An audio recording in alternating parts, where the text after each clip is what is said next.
Good morning, everyone. At this time, I would like to call this meeting of the Board of Education to order. As you can see, we have a quorum today.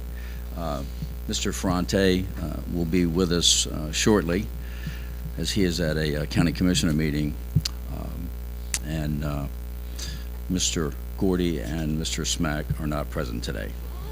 Can I have a motion and a second to approve today's agenda? So moved. Second. Second, we have a motion to approve by Dr. Andes and a second by Jackie Cutlip. Can I have a vote on that? All those in favor? Aye. Opposed? Motion carries.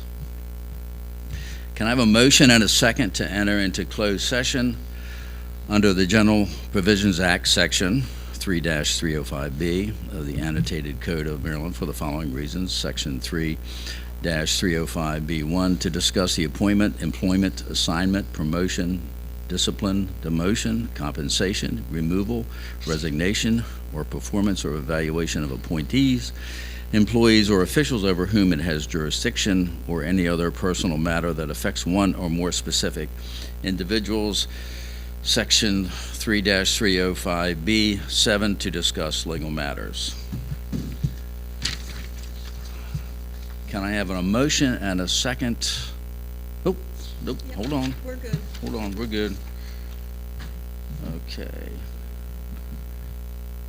I need a motion to enter into closed session under the provisions. Can I have a motion? Second. Second. A motion by Ms. McComas and a second by Jackie Cutlip. All those in favor? Aye. Opposed? We're enclosed.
Good afternoon. At this time, I'd like to reconvene the Board of Education meeting. As you can see, we do have a quorum today. A closed session meeting was held today pursuant to the general provisions of Article 3-305B of the Annotated Code of Maryland to discuss personnel matters and to consult with legal counsel. Pastor Keegan Brown from the Trinity and Bates United Methodist Church of Snow Hill is with us today, and he will lead us in the invocation. Thank you, Pastor Bates. Please remain standing for the Pledge of Allegiance.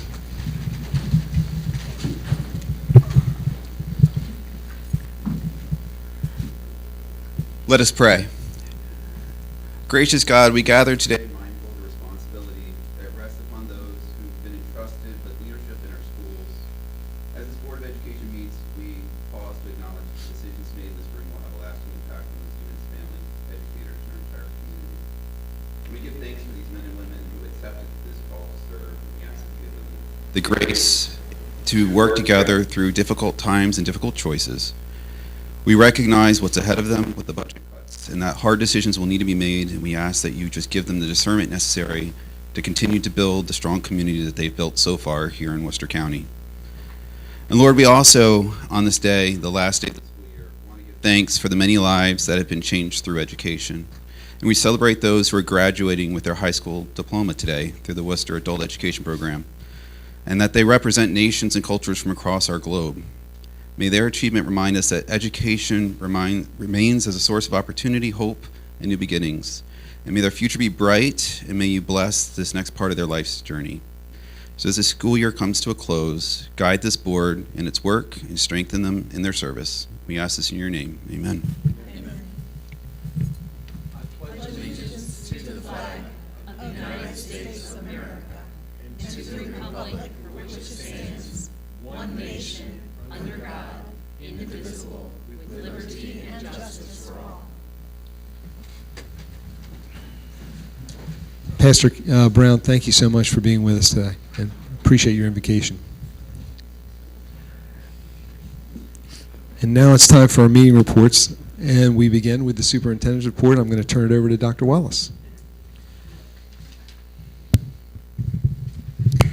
Thank you, Mr. Ferrante. Good afternoon, everyone. Before discussing the conclusion of another successful school year and celebrating our newest graduates today, I felt compelled to once again address misinformation that continues to be circulated regarding the fiscal budget year 2027 and the difficult reductions that resulted from actions taken by the Worcester County Commissioners. The facts matter. On May 19th, during the Commissioner's Budget Work Session, Commissioner Chip Bertino specifically asked Board President Ferrante and me to commit to funding the negotiated salary agreements for our employees if the Commissioners chose not to fund anything beyond those agreements. While such a request was improper, because neither the Board President nor the Superintendent of Schools has unilateral authority to alter an approved board budget, without action by the entire board sitting here with me today, the intent of that discussion publicly was clear. During that same meeting, Commissioner Bettino and Commissioner Abbott made it clear that the commissioners would not support funding beyond negotiated salary packages until the completion of an independent audit that the board had already initiated. I responded with a plea of my own. Please do not choose to defund the important programs and resources that we have requested based on a question mark. Despite my appeal, the Commissioner's subsequent actions reflected exactly that position. On June 2nd, the majority of the Worcester County Commissioners voted 4-3 to fund only specific items during the board's budget request. And I'm going to Sesame Street this for everyone, because I sometimes find that when we take it down to a very simplified level, it's helpful for people to understand. I have the list in front of me that the commissioners read in their meetings. So what I'm going to do before I finish my comments is I'm going to go through and I'm going to read what they supported. Salary increases for certificated staff, salary increases for support staff, rate increases for bus contractors, health insurance, shift of teacher pension to the county, increase for employee retirement expense, school construction at BIS, increase in substitute pay, and bus attendance. This page is on our website for the public to go and see. specifically to speak to several emails that we've gotten from parents because of commissioners' responses. I want to read to you what they didn't support. This is in an open motion that you can go back and watch on their website. Pre-K positions in Pocomoke, dual enrollment, technology, additional RISE program, summer school, salaries and wages for in-service pay, contracted services, supplies and materials. That's materials of instruction for your children in their classrooms that already got cut by 50%. And then other charges such as teacher recertification. They specifically read out the first set and said we funded those, which means the others have to be cut. It was said earlier today in a meeting, I don't know how we could give a 9% increase and then you say that you have to cut things. The 9% increase was the things that they funded. The things they didn't fund, basic math, says that's what you have to cut. Their motion was explicit, and I will make sure that on our website it's provided which exact minute you can go back and watch. Educate yourselves. They approved funding for negotiated salaries, health insurance, the things that I just read. They did not approve funding for the remaining components of the Board of Education's budget request. And I'd also like to ask the public to go and view the board meeting, the commissioner meeting that just perhaps concluded or may still be going on right now. If you remember last year, Mr. Tolbert, what was the cuts to our budget last year that we had to do? They didn't approve. It was over $2 million. Okay, over $2 million in cuts in our school system this past school year, which is what we've been just living in right now.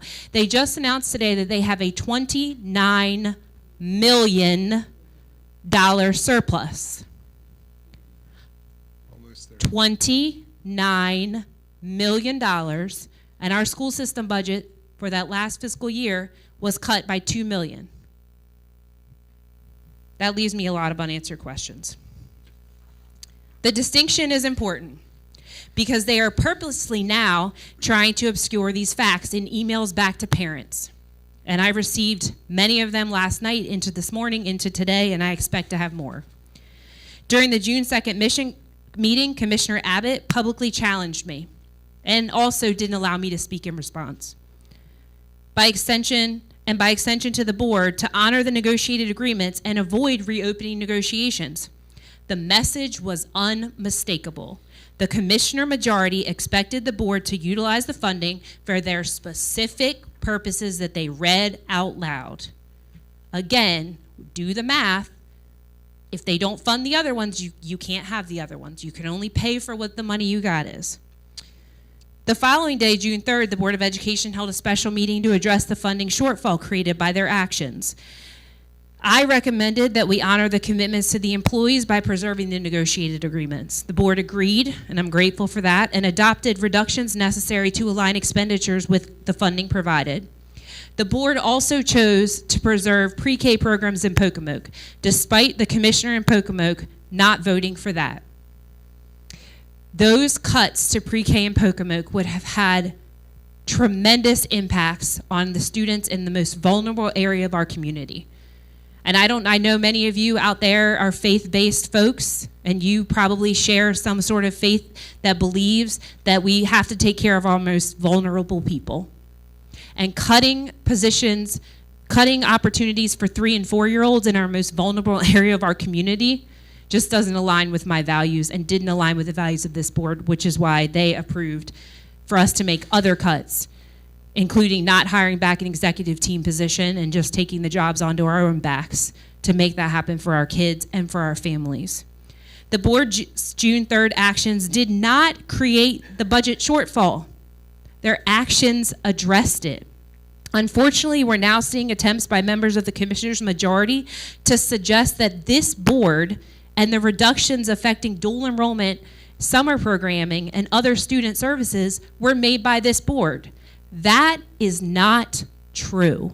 And again, I will list on our website where you can go back to the specific moment where they underfunded and cut those programs.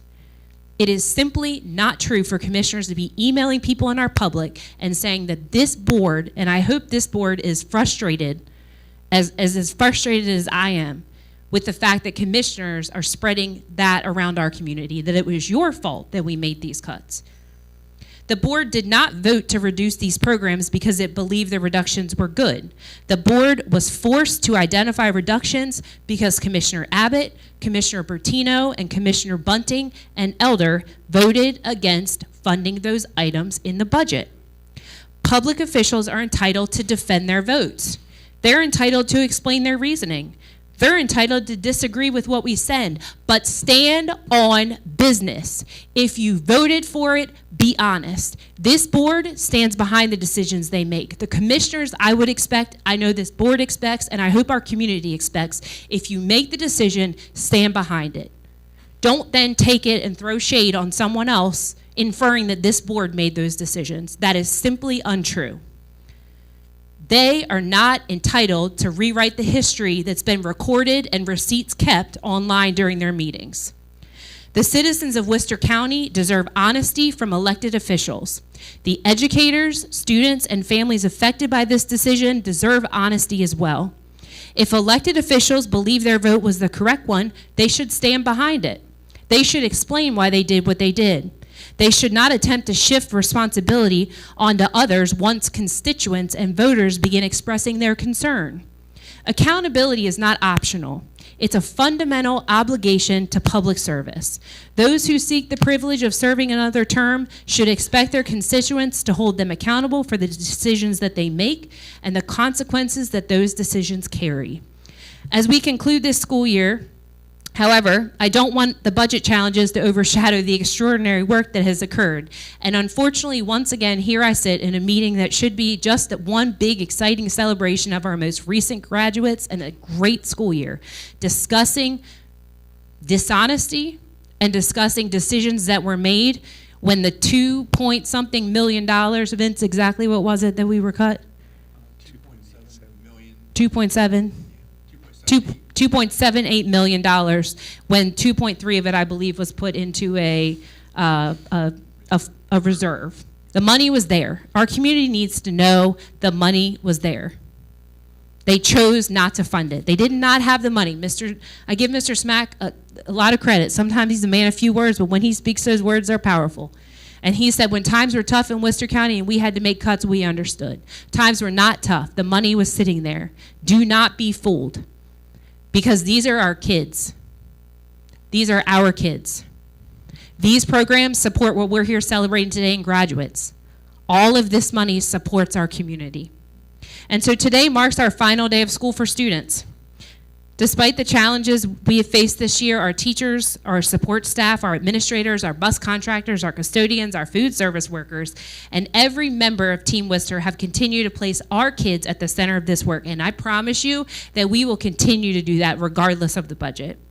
Their dedication, their professionalism, and their commitment to excellence, for that, they have my deepest gratitude. So thank you to our students for another remarkable year of growth, achievement, and resilience. We are proud of all you have accomplished, and we are excited to see what the future holds. I wish everyone a safe, restful, and well-deserved summer, but board members, remember, you don't get the summer off. We still have board meetings, so you can take tomorrow off, but then next month you have to come back. Thank you, Mr. Ferrante. Thank you, Dr. Wallace, and thank you for that message today and clearing up the record so that all of our people in the county can understand, our parents, students, everyone in the county can understand what has happened in this back and forth between the county commissioners. And now I'm going to turn it over to Mr. Tolbert for the blueprint report. Yes, thank you, Mr. Ferrante. As part of today's Blueprint for Maryland's Future Update, I would like to provide a brief update regarding the Accountability Implementation Board and the Newark Stakeholder Survey. The Newark Survey was recently released and distributed through our Public Relations Department to gather feedback from a broad range of stakeholders, including pre-K through 12 teachers, school leaders, support staff, and community school coordinators. The survey has been shared twice by Worcester County Public Schools, all email communications. At this time, we do not have access to participation data or survey responses. Therefore, we continue to encourage all staff members who have not yet completed the survey to do so by the end of this week. Some other active Blueprint activities that are going on. A career counseling memorandum of understanding is currently being developed among Worcester County Public Schools, the Lower Shore Workforce Alliance, and Warwick Community College representatives. Representatives from each organizations continue to meet regularly to advance this work. July 1, we have some required submissions. We will submit our updated career ladder documentation along with the required attestation confirming compliance with the Blueprint's $60,000 minimum starting teacher salary requirement. And we will also submit our response regarding participation in the career ladder level 4 pilot requirement for the 2027-2028 school year. That concludes my update, Mr. Ferrante. Any questions from the board? Okay, Board, do you have any questions for Mr. Tolbert regarding his blueprint report? Nope. Seeing none, Mr. Tolbert, thank you. Appreciate it. Yep. Now I'm going to look to Dr. Record to give us an update on the school safety report. Thank you, Mr. Ferrante. As an information item for the board, the June safety report includes the following updates and summer initiatives. First, I'm pleased to report that all of our schools have successfully completed the required safety drills for the school year. As the board is aware, these practice drills are mandated by COMAR and board policy and are important components of our comprehensive school efforts. Additionally, we are actively preparing for the Worcester County Safety Conference this summer, and we look forward to bringing together our school-based teams, numerous county and state partners for the day of training, professional learning, and collaboration. And there will be a continued focus on school safety and student safety and well-being. And finally, each year, the Maryland Center for School Safety hosts an annual safety conference. As in the past, Worcester County Public Schools, in partnership with the Worcester County Sheriff's Office, will be well represented to take full advantage of the opportunity to learn from national experts, state leaders, and school safety professionals from across the state of Maryland. This concludes the June safety report. Mr. Ferrante, back to you. Thank you. Dr. Record, board members, any questions for Dr. Record concerning Ms. Scutlip? I'm just wondering when the Worcester County conference is, and are any board members allowed to attend? Yes, typically that information is sent out, and so we will be sending those invitations out. I believe, if not at the end of this week, then shortly after. So yeah, and we'll confirm your receipt. Yep. Board members typically attend. Yes. Any other questions, board members, for Dr. Record? Okay. Seeing none, now it's time for school and community recognition. Worcester County Board of Education is proud to recognize audience members from the following groups: the Worcester County Teachers Association. Good afternoon, Beth. And Worcester County Educational Support Professionals Association. Ivory Smith, President. Good afternoon, Ivory. Now, Worcester County Retired School Personnel. Helen's not here today. Okay, Worcester County Bus Contractors Association. Representative from various schools, SIACs, PTAs, anybody? Thank you all for being with us today. We appreciate it. Now, we'd like to transition to accommodations and awards, and I'll turn it over to Miss Angela Paris because we get to congratulate the graduates.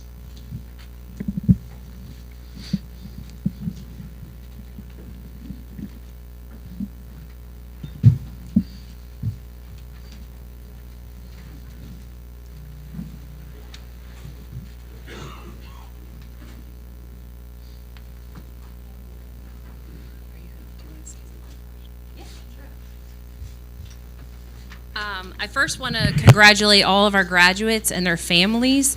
This is always, and we talk about this at all of our graduations, graduation is a family event. It's a family affair.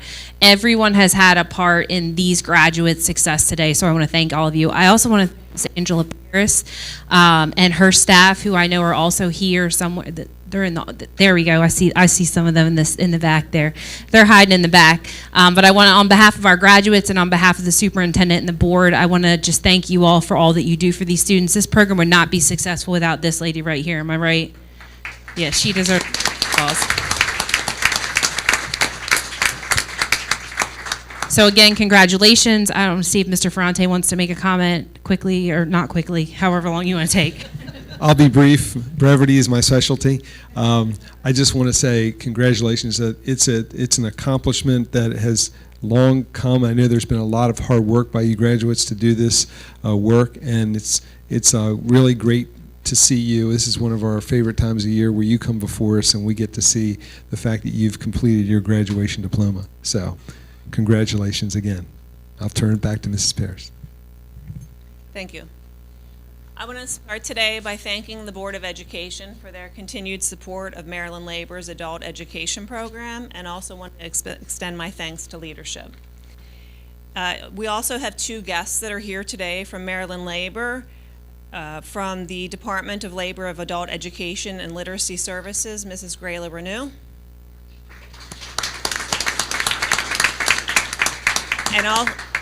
And also from the Department of Labor and Adult Education and GED Services, and our former grant manager, Laura Ostrowski. This fiscal year, our program served nearly 200 learners ranging in age from 18 to 74. You all came from 20 different countries and speak 9 different languages. This year, we had a total of 14 adult learners earn their Maryland High School diploma through passing the General Educational Development Test, which many refer to as the GED. 10 of you are here with us today. Obtaining your Maryland High School diploma through the GED exams takes time, money, commitment, all while navigating life, your families, and work. What you have achieved here today is remarkable, and we hope all of you are proud of yourselves as we are of you. We'd also like to thank and congratulate your family for giving your time for them to attend class and take all of the exams. And to the friends and family that were not able to be here and are watching on live stream, we thank you for your continued support. At this time, Dr. Wallace, whenever I call your name, I will give a brief description of each of you, and you'll just need to step to the front to receive a certificate and a photo. Our first graduate is originally from Haiti. She resides here in Pocomoke. She is employed in the food and beverage industry and also attends school at Warwick Community College. This month, she will have her CNA. Future plans include obtaining her LPN. While connected with our program, she received a Maryland ID, employed full-time, and completed all sections of the exam in English, scoring college and career ready in 3 of the 4 subjects. Ms. Christine Aganor.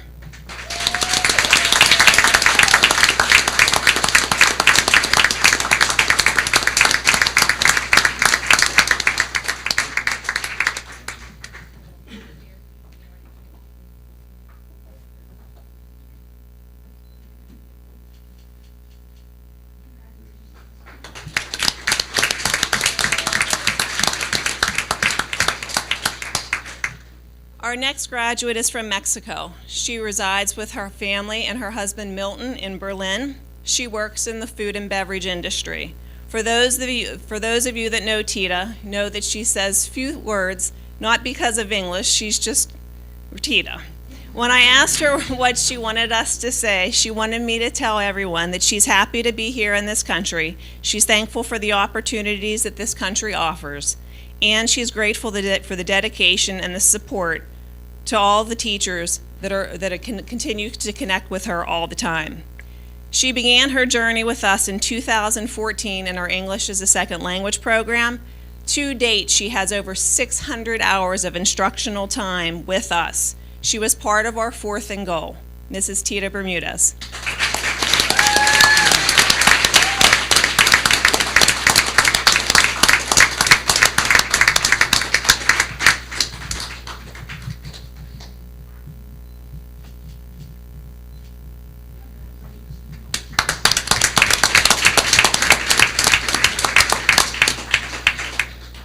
Our next graduate is from Baltimore City, resides in Berlin with his family. He has owned his own construction business for over 2 decades. He is a husband, a father, and now a Maryland High School graduate. Mr. Kenneth Ferguson.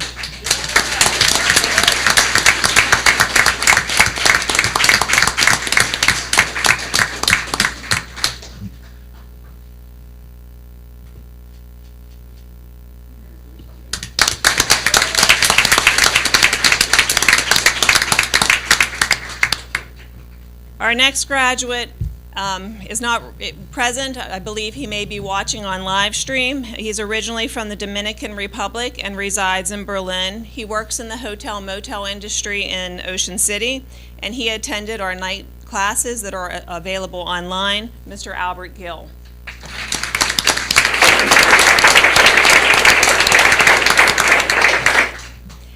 Our next graduate is from Venezuela and resides in Ocean City with her daughter, Sophia.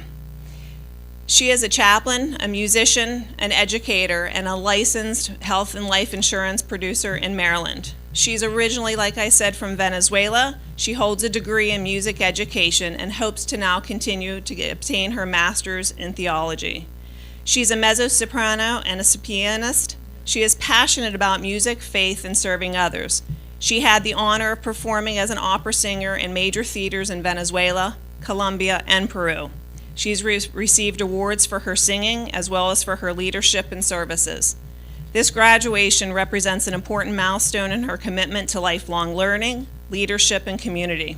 She is grateful to God, her daughter Sophia, and to all who have supported her through this journey.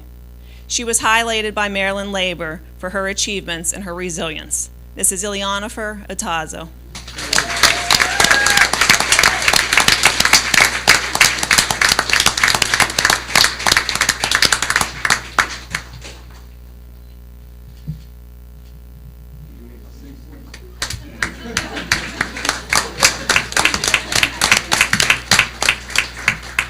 Our next graduate is from Ecuador and now resides in Ocean City. She is also employed in the food and beverage industry and plans to continue her education in nursing. She attended our fall classes that are face-to-face at Stephen Decatur High School. Ms. Gazella Rojas.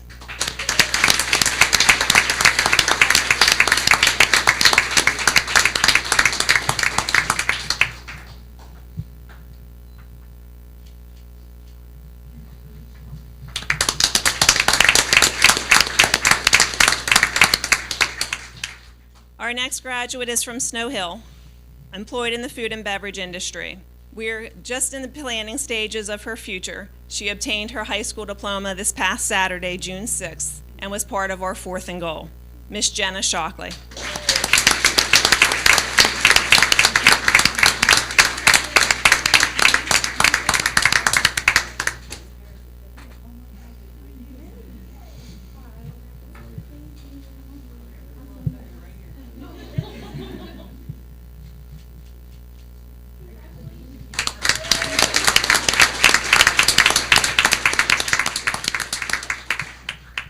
Our next graduate is from the Ukraine. He resides in Berlin with his family. He is currently employed and works as a water treatment technician and plans to continue his education in engineering. Mr. Taras Savinski.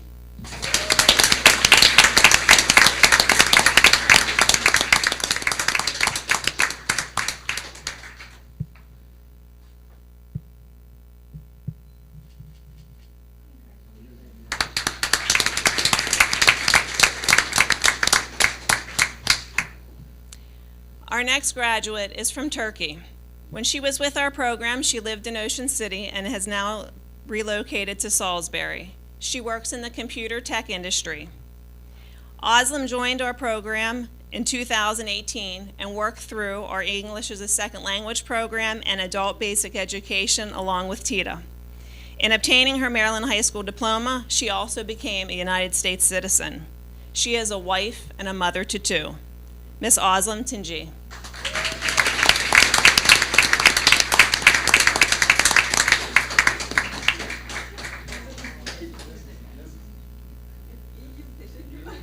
Don't worry about the hat.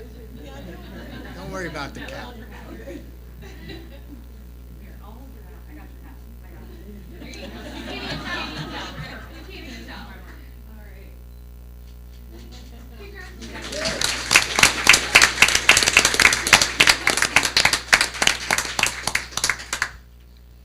Our next graduate is originally from Salisbury and resides in Pocomoke. She also works in the food and beverage industry in Ocean City. Her future plans include cosmetology.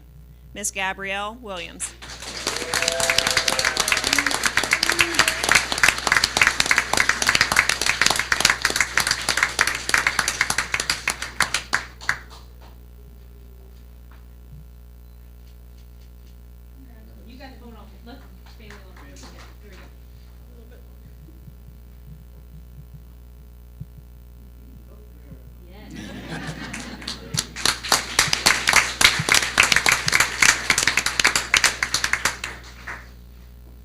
Our next graduate is joining us from live stream.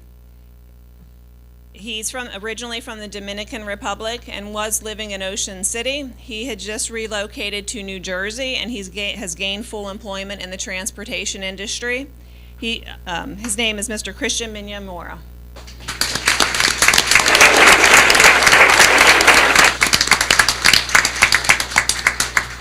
At this time, I would like all graduates to please come to the front for one group photo.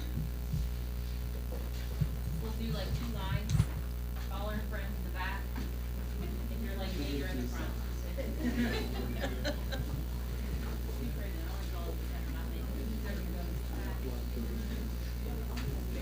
Carrie, how is this? Right over here, if that's okay. And then we'll pose for the back. Just make sure you're right in between those faces, okay? And after Carrie does her, we'll wait. Oh, yeah, I'll get out of your way, I promise. Okay, everybody look right here first. Big smile. Okay, hold tight. Family, go ahead. Don't worry about the cap. Don't worry about it. Don't worry about it. You're good. They're cumbersome things.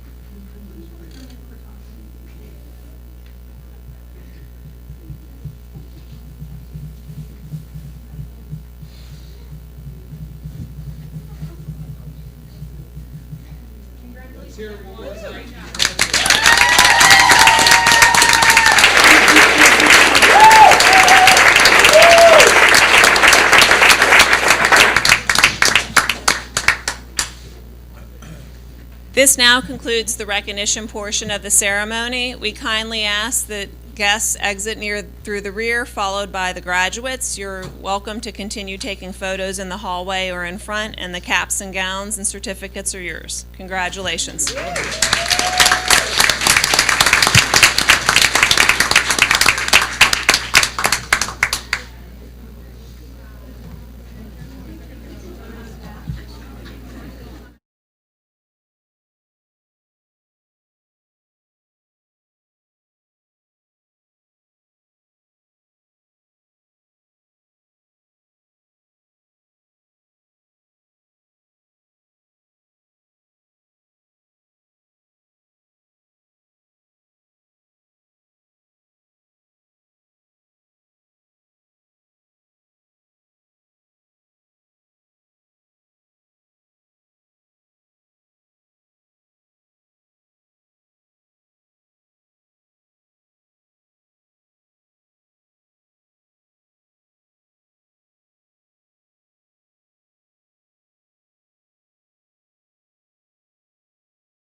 Okay, as we resume, now we've come to the public comment section.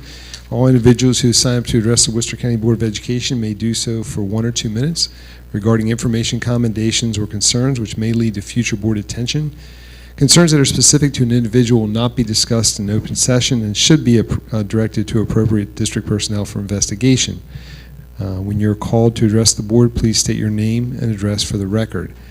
I don't have a list, but if there's anyone in the audience that would like to comment, please let me know.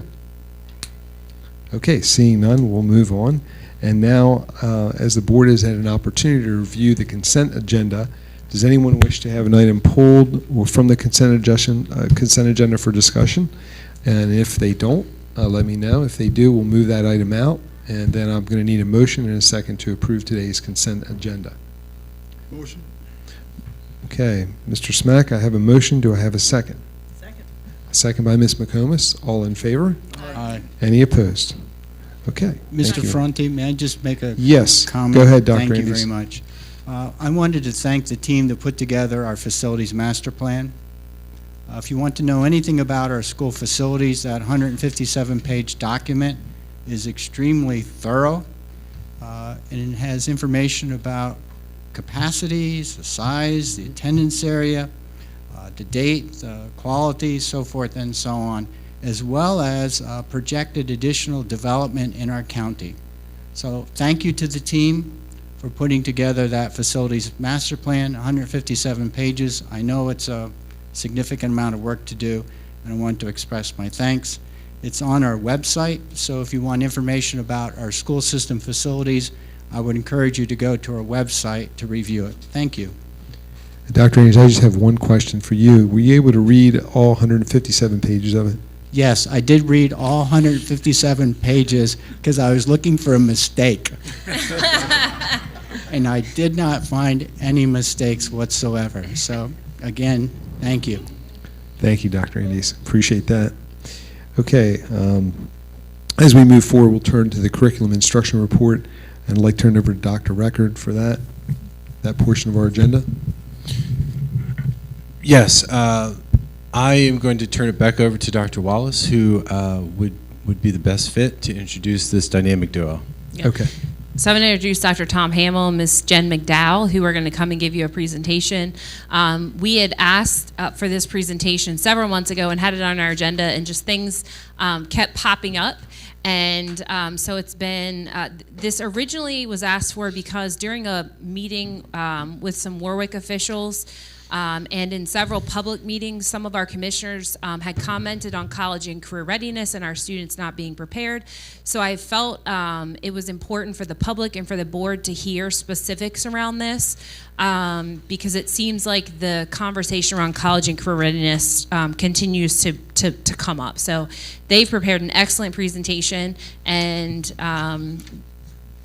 we'll invite our recent graduate in just to do a quick song while Tom is pulling up the Apple TV. Or I'll turn it over to Mr. Ferrante. He was. It's okay. I don't know. I'm not going to sing, but I'll call her back in. 3142. All right. Dr. Hamill, you have the floor. Thank you for being here.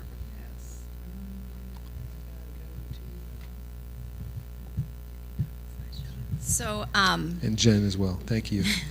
the requirements for College and Career Ready have changed recently, so what we wanted to do was just give you a little bit of an explanation of the new and most recent College and Career Readiness and some of the numbers that we have from our historical. So, what does College and Career Readiness mean? Well, CCR means that students are ready to succeed in entry-level credit-bearing college coursework or post-secondary training. Right now, students can meet CCR through multiple pathways. So it can be their GPA plus their math academic performance, their assessments on English and math benchmarks.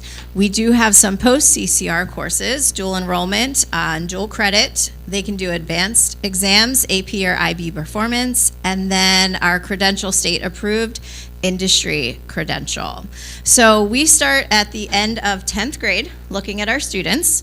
They can first meet this requirement, it's their initial designation, if they have that 3.0 cumulative high school GPA at the end of their 9th and 10th grade year, as well as math mastery, and that can be seen as either an A, B, or C in an Algebra 1 course, or proficient or above on the Algebra 1 MCAP. So this is the grade 10 performance plus the math route, and this is where we initially look at our students at the end of their 10th grade year.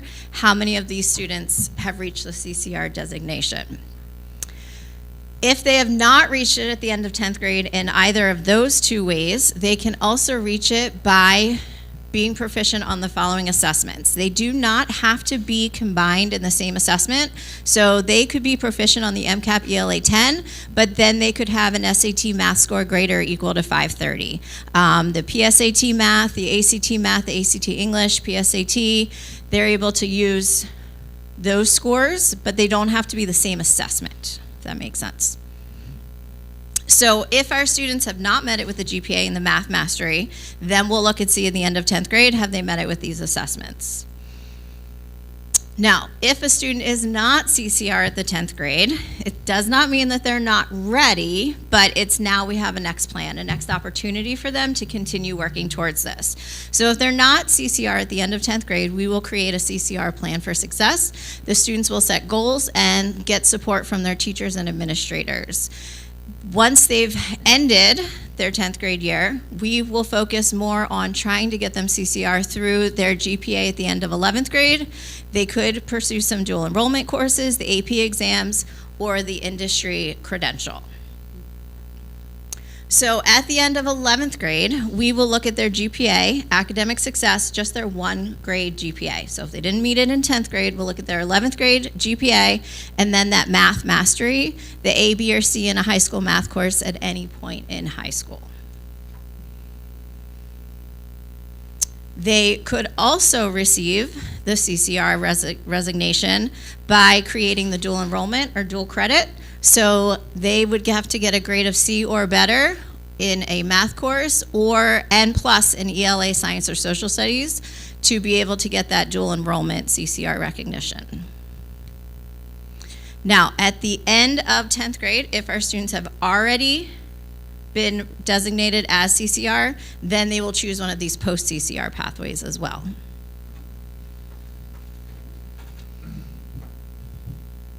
Another way that they could reach it as a post-CCR pathway, or if they have not reached it yet at the end of their 10th grade, they can get their use their AP exam and IB exam, and they would need 2 qualifying exams for that. And then we can also do it through the industry recognized credential using the CTE pathway or a comprehensive arts pathway, a state approved industry recognized credential. Both of those would meet that CCR. So it's not just one route. We have many different readiness pathways for students to show that they are CCR ready.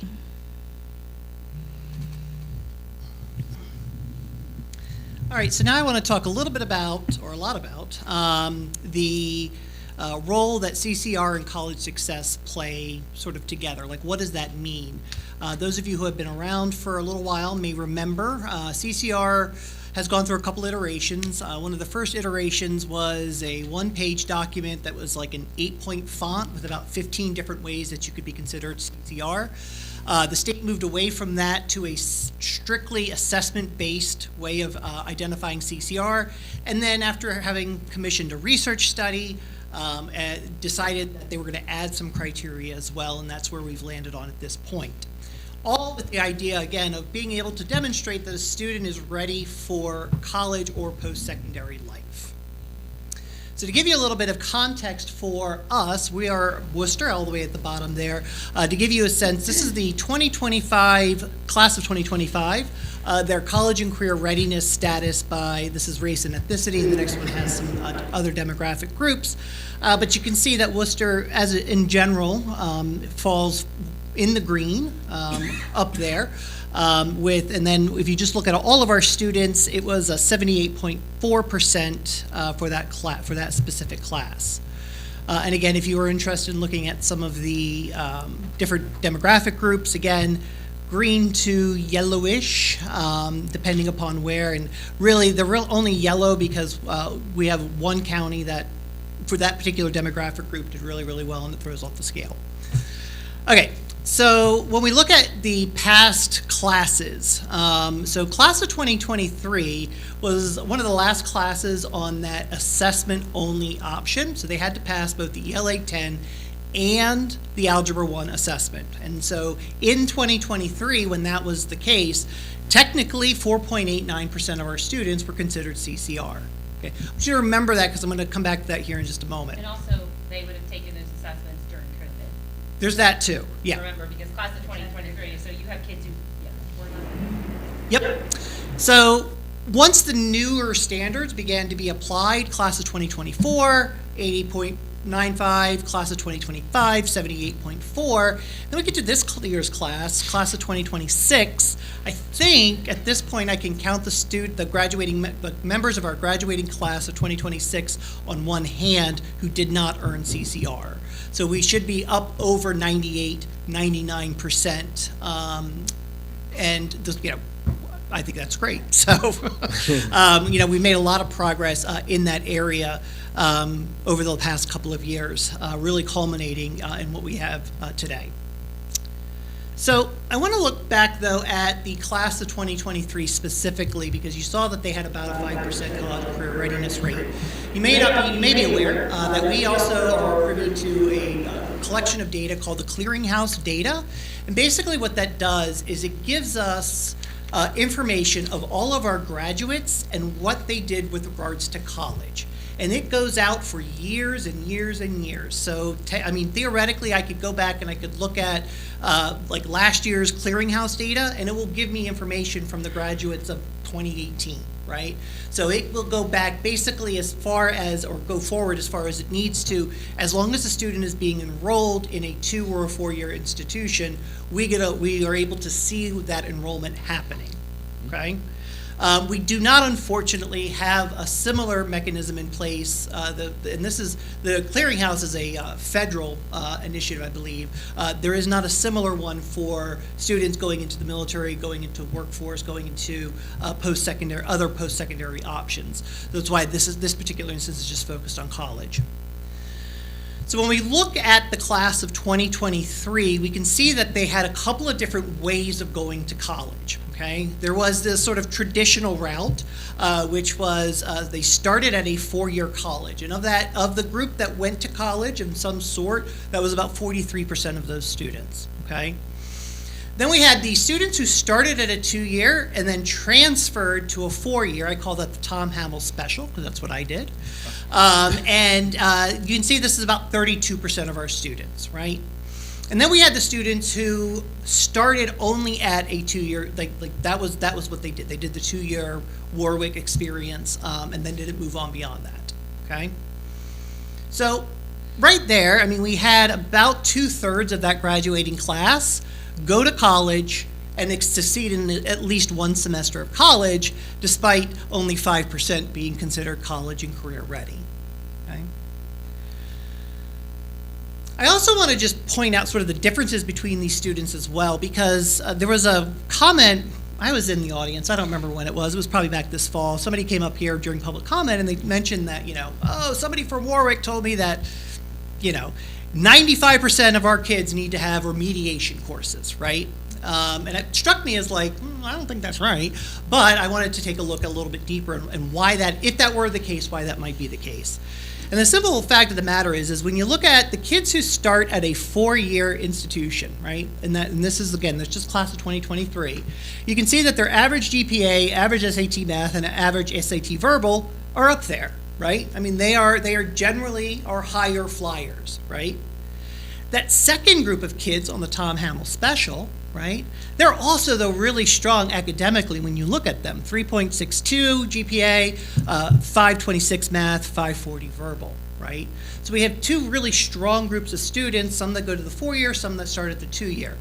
The students going for the 2-year only experience tend to be our students who are looking to better their lives, but may have struggled a bit more in high school, right? So they're looking at GPAs of 2.9, average SAT math of 472, 476, right? So when folks say, these kids went to this college and they were never prepared, I always think it's important to understand the population of student that is going to that college, and going to that 2-year university or 2-year program. And you can see that there are some differences depending upon what the students decide to do. I also wanted to show you this because I just thought it was kind of fun. So this is class of 20, this is the last from 2023 to 2026, and this is the students completing at least one college level English course before graduation. So these would be kids who wouldn't need a remediating college course because they've already taken the college course at the high school level. And you can see in 2023, we were at about 131, which is about 24%. And as of this particular graduating class of 2026, we've risen all the way up to 243 or 46% of our population. So 46% of our high school graduating seniors don't need a remediation course of any sort because they've already passed that foundational English course at the high school level. In high school, they've taken that college level course, I should say. So in summary, we kind of have, when we're thinking about the community college serving the two different purposes, again, we have that transfer pathway and then we have that access pathway, right? Both have different sort of aims in mind. That transfer pathway is trying to get all of those gen eds out of the way, trying to save a bunch of money, right? Go into that four-year experience with as much college experience as they can. Those in the access pathway very likely had little AP work. Their primary goal in a lot of cases is for career training or just simply to get that degree, right? They want to get that degree. And that is all I have. So if you have any questions. Board members have any questions? Dr. Andes? Tom, Jen, thank you so much for that excellent presentation. As always, it was very clear and very concise. When I go back and look at the data comparing us to 2025 high school completers college readiness group, I notice we continue to have an achievement gap. And I would like to hear your comments regarding the cause of that achievement gap and what we can do to address that achievement gap. Well, the cause is, I think, the same reason that we run into achievement gaps no matter where you look. I mean, we can look at CCR, we can look at test scores, we can look at average income of people when they get out into the real world, and you're going to see that with certain groups of people, there are just lower levels of either achievement or of pay. And I think there's some definite societal constructs here. I think sometimes it also has to do with, at least in the education context, with students not knowing that they have the opportunity, right? I think it's real easy sometimes, even in a district that is, and we are heterogeneously grouped, right? So we don't track, right? But I still think it's quite easy sometimes for students to see AP, right, and say, that is not my group of people, right? Or to look at a dual enrollment and say, that is not my group of people. And some take the step and they go and do it, and it's great, but that can serve as a mechanism for students to not necessarily participate in these opportunities that we're offering them. One of the great things, if you'll forgive me about Blueprint right now, it's not great for our budget, but it is great for our kids, is the fact that we're paying for dual enrollment now, and you can see that our numbers have gone way up. And so more of our kids are actually seeing themselves as that, as having that opportunity, as the barrier of money isn't quite as strong, and so they're moving forward with that. To be honest, though, I mean, to really get into the reasons, I think we probably need a semester-long sociology course because it's the reasons are complicated, I think, and varied. Can I respond back to that too as well? I think, what was our percentage this year? Above 98%. So I don't expect that we'll see that I don't expect, Dr. Andes, that we'll see that gap this year. I suspect that we've closed that gap. And I believe that we put some very strong things in place and expectations this year with principals around having those plans for kids and involving their families, and it has certainly paid off for our students. Yeah, I think one of the things that we've done this year is the CCR plans. So we've identified students, and we've sort of done this, but really did it this year, right? I mean, really focused on it this year, made sure that every kid who was not CCR at the end of 10th grade, we had a plan to get them to be CCR. So there was a lot less opportunity this year for kids to sort of fall through the cracks along those demographic lines, which is generally what tends to happen, right? So it is that idea of saying, here are our kids, this is what the kid needs, right? And then this is what we're going to be able to do for the kid to get them to where they need to be. Yes, go ahead, Dr. Andes. My next question is, in a prior life, for 16 years, I argued with our local community college about the definition of college and career ready. Because at that time, our community college used an assessment called the AccuPlacer. And there was a cut score for the AccuPlacer. And if you did not score above that cut score, you were placed in remediation courses, and you were labeled as not college ready. So my question is, when we identify a student through the MSDE standards, Maryland State Department of Education standards, as college and career ready, does the community college accept that designation, or does the community college continue to use the AccuPlacer test or whatever assessment they use to determine, using their own standard as to whether or not an individual, in their opinion, is college or career ready, or gets placed in remediation courses? I am only passingly familiar with the answer to this question, so I think Dr. Wallace could probably answer a lot more in depth than I can, though. So as far as our agreements with Warwick go, to take a dual enrollment class on our campus, if you satisfy this, then you will qualify. My understanding is that when you go to their campus, which again, we saw the GPA that's lower, we saw those scores that are lower, they are then asking students to assess. It is either Next Gen AccuPlacer or there's a different assessment. I'm not sure if it's still Next Gen that they're using or they've switched to a different assessment, but if you are going on their campus, I do not believe that they are recognizing all of these things, which is a conversation I was actually having. I actually met with Dr. Casey last week about some dual enrollment things, but it's something that we need to continue having a conversation around, because I immediately called her sort of when this happened, and we were talking about it, and I said that just can't be, like, I know that can't be right because I know our data. And then Tom did a little bit more digging, but my understanding is that they're not acknowledging all of these things when, but they do if they're, the interesting part though is they do if they're taking it, if they're a student right now in Worcester County Public Schools and they're going to Warwick to take the course, they do. So it's an interesting conundrum, which there's definitely financial benefits, and this has been part of the conversation probably happening since you were here, and it was when I was sitting in Dr. Recker's seat having these conversations with Dr. Hoy. It's definitely part of that conversation because from a business model, they actually make more money off of the courses that are non-credit courses because they don't have to have professors that have the same qualifications, and they can charge students that amount.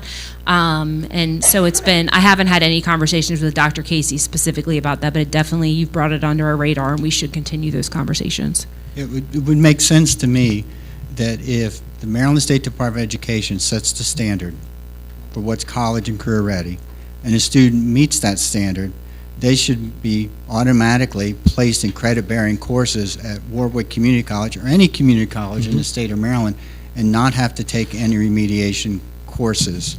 But I know that's been an ongoing conversation for at least 30 years with the presidents and leaderships of community colleges in the state of Maryland. Thank you. Yeah, I do believe it. I think it was part of some of the initial talk with regards to Blueprint. Blueprint was going to say this is what college and career ready is, and the colleges were going to accept that. That didn't obviously work out as well as we wanted it to.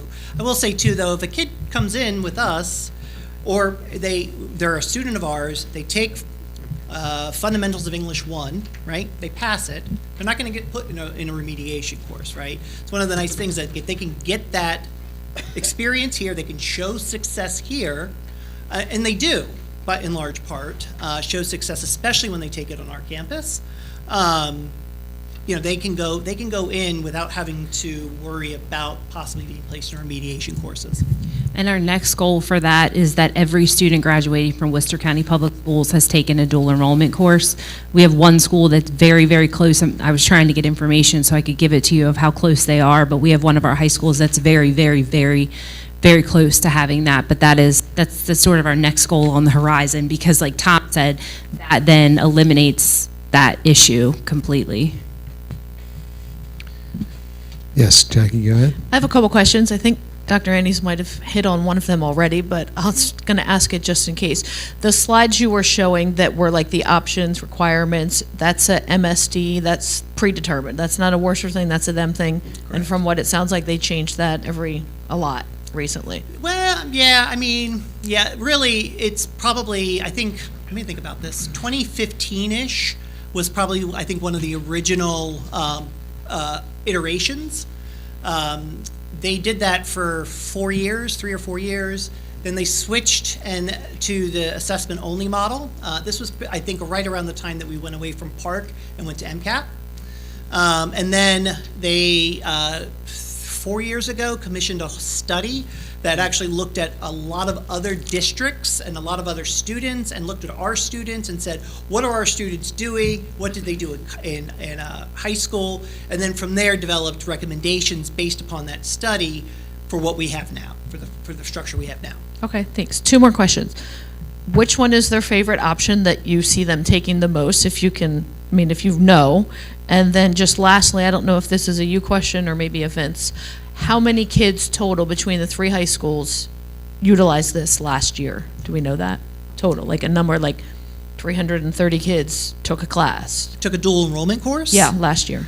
You know, if you hold on a second.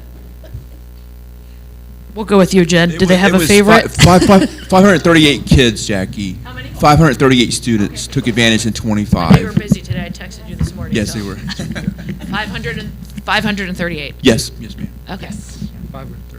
And I can't really say they have a favorite way. It's kind of what works for them. So we're hoping that most of the students are going to meet it with that GPA and that math assessment, but then if they don't, then we move on to the assessment. So, and passing these assessments really show proficiency in that class. So our goal really truly is for them to pass that MCAP 10 proficiency and that MCAP Algebra 1. So that's our goal, because that is showing that proficiency in those courses. But then if they don't, we have very few that need to move into that 11th and 12th grade option. And what we find too with that is that if students don't pass that MCAP and show proficiency in algebra or show proficiency in English 10, the likelihood of them getting a 3, 4, or 5, I mean, you've had kids go through high school, so I'm sure your daughter took AP.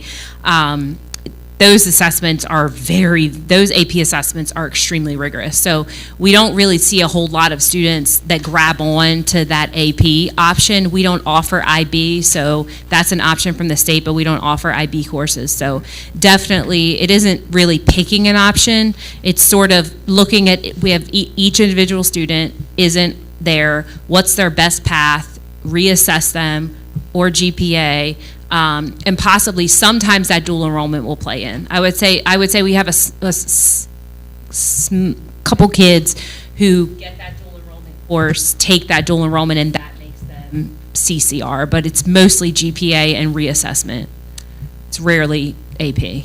And I'll just add, since I have it in front of me now, that the class of 2026, of about 520 graduates, we had 329 that took at least one dual enrollment class. Okay, and they averaged at about 3.2 classes per kid. You go back to 2023, and the number was 216. So our classes each one of our cohorts has more and more taken advantage of the opportunities that we're offering them. They're hungry for it. Thank you. I think it's great. I mean, my girls utilized both, and one was like, you said, AP, no thank you. And then the other one was like, AP, sign me up. But that's a big number of kids that utilize that, so I just wanted to hear that number out loud. Like, that's a lot of students taking advantage of that. Good job. So I know a lot of us sitting up here. Any other questions, board members? I want to interrupt you. A lot of us sitting up here can't relate, because when we went to high school, we didn't have the same opportunities. But one of the blueprint, one of the hopes of the blueprint is that students can graduate from high school with an AA degree. And the fact is that myself personally, I have a personal relationship here. My daughter almost transferred 30 credits to Clemson this year, so she's walking in as a sophomore, which is incredible. And that's how important the dual enrollment is, because they get a lot of those gen ed classes out of the way, and they're able to focus on what their major or minors are going in. So, Dr. Hammond, when you and Ms. McDowell come back next year, I hope that it's 100%. But we thank you very much for the presentation, as always. You guys do a great job, so thank you very much.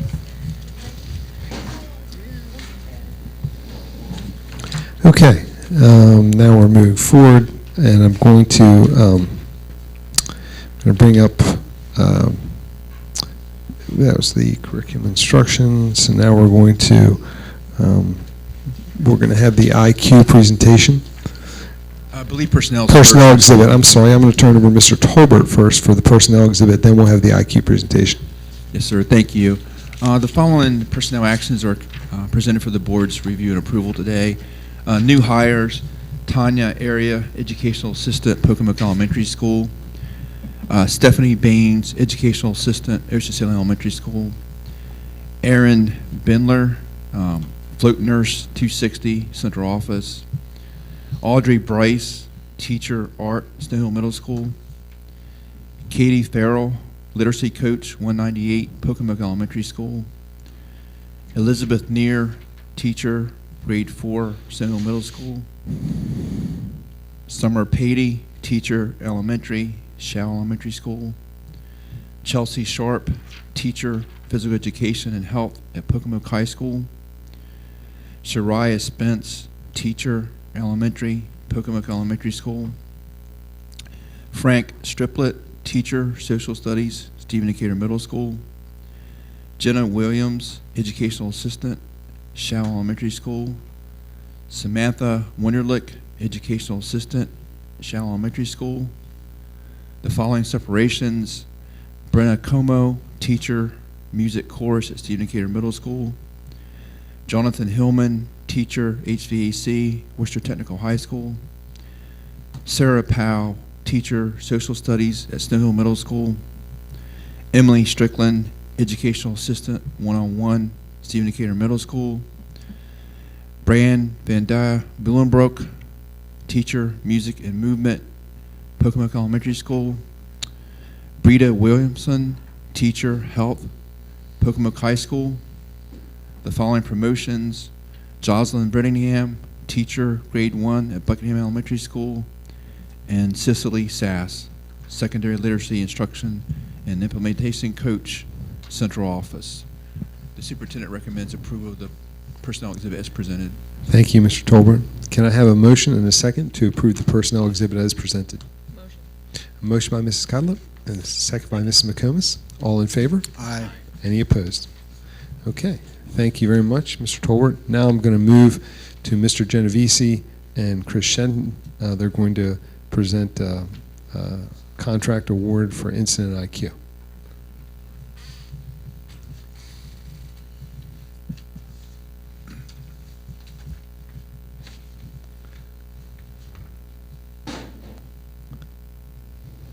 Welcome, gentlemen. Just use the mic for me. Thank you so much. Good afternoon, everyone.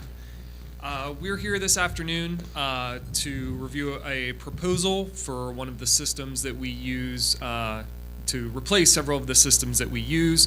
It's very important for us to maintain accurate counts, records of all inventory, of all assets, as well as, especially for the information technology department, to be able to streamline workflows, make sure that they are responding to incidences and issues in a timely manner, and to also reduce redundancies in their workloads and workflows and things like that.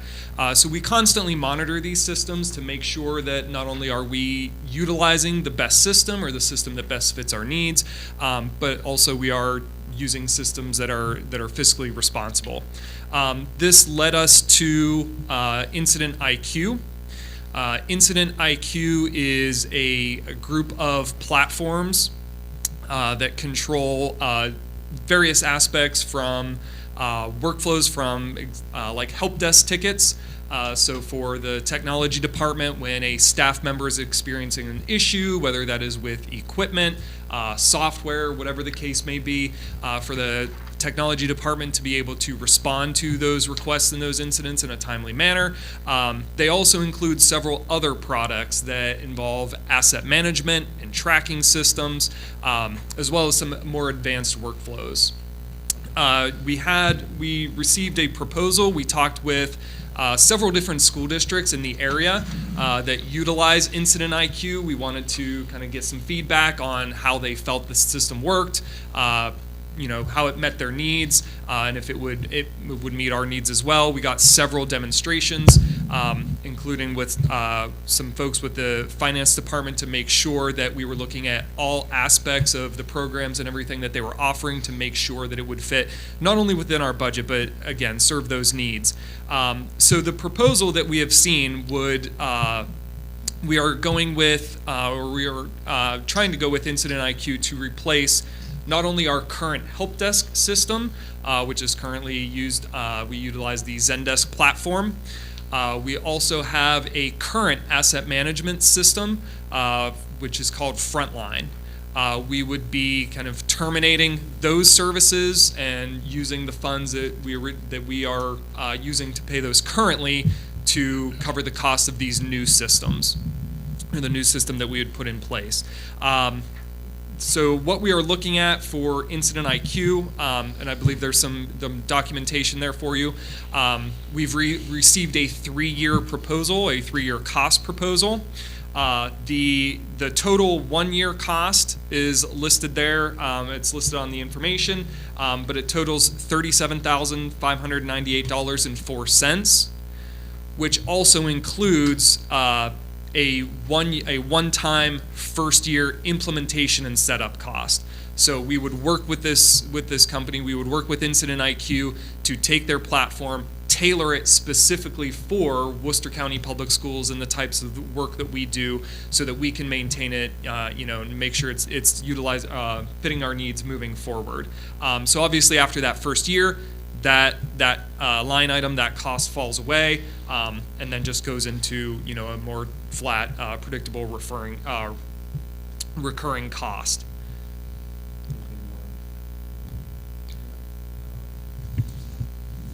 With going with the 3-year contract, also we're at a flat 2.5% raise every year.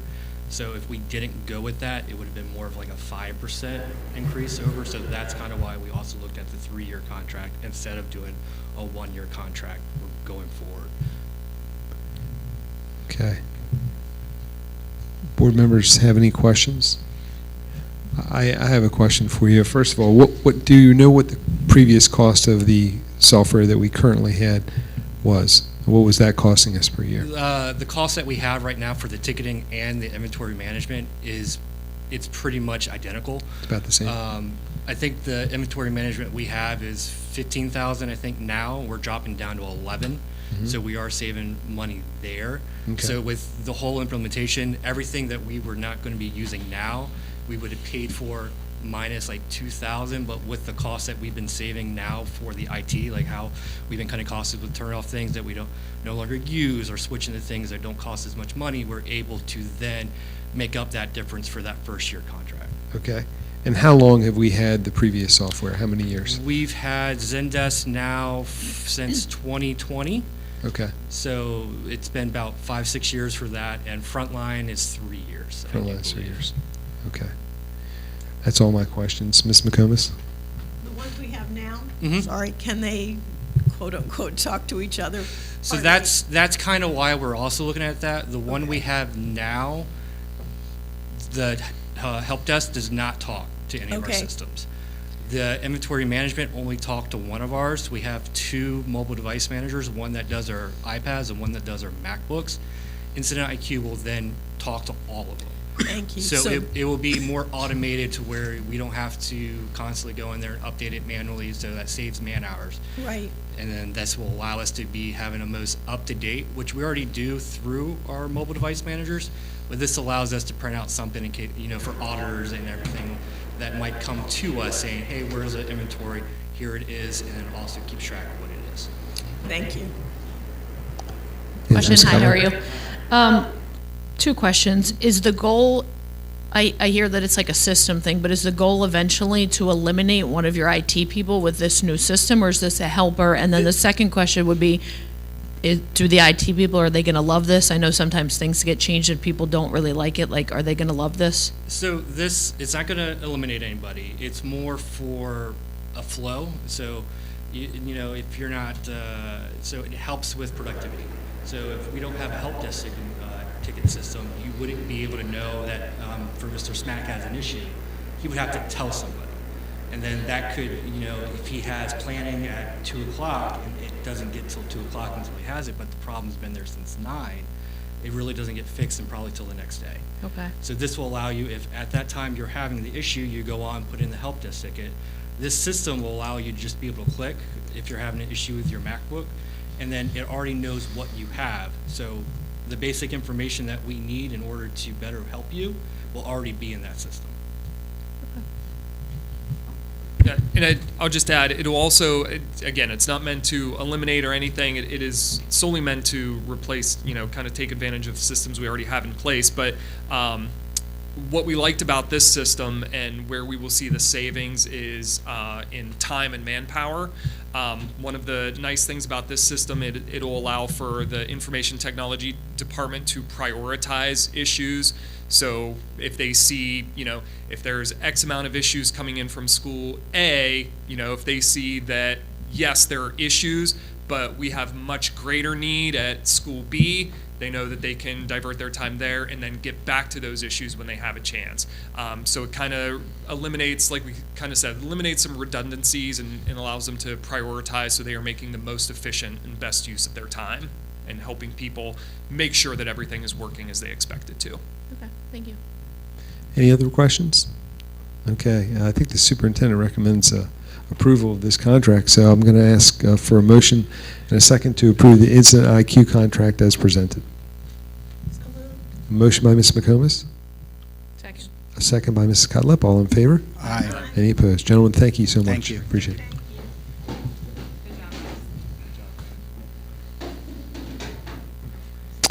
Yep.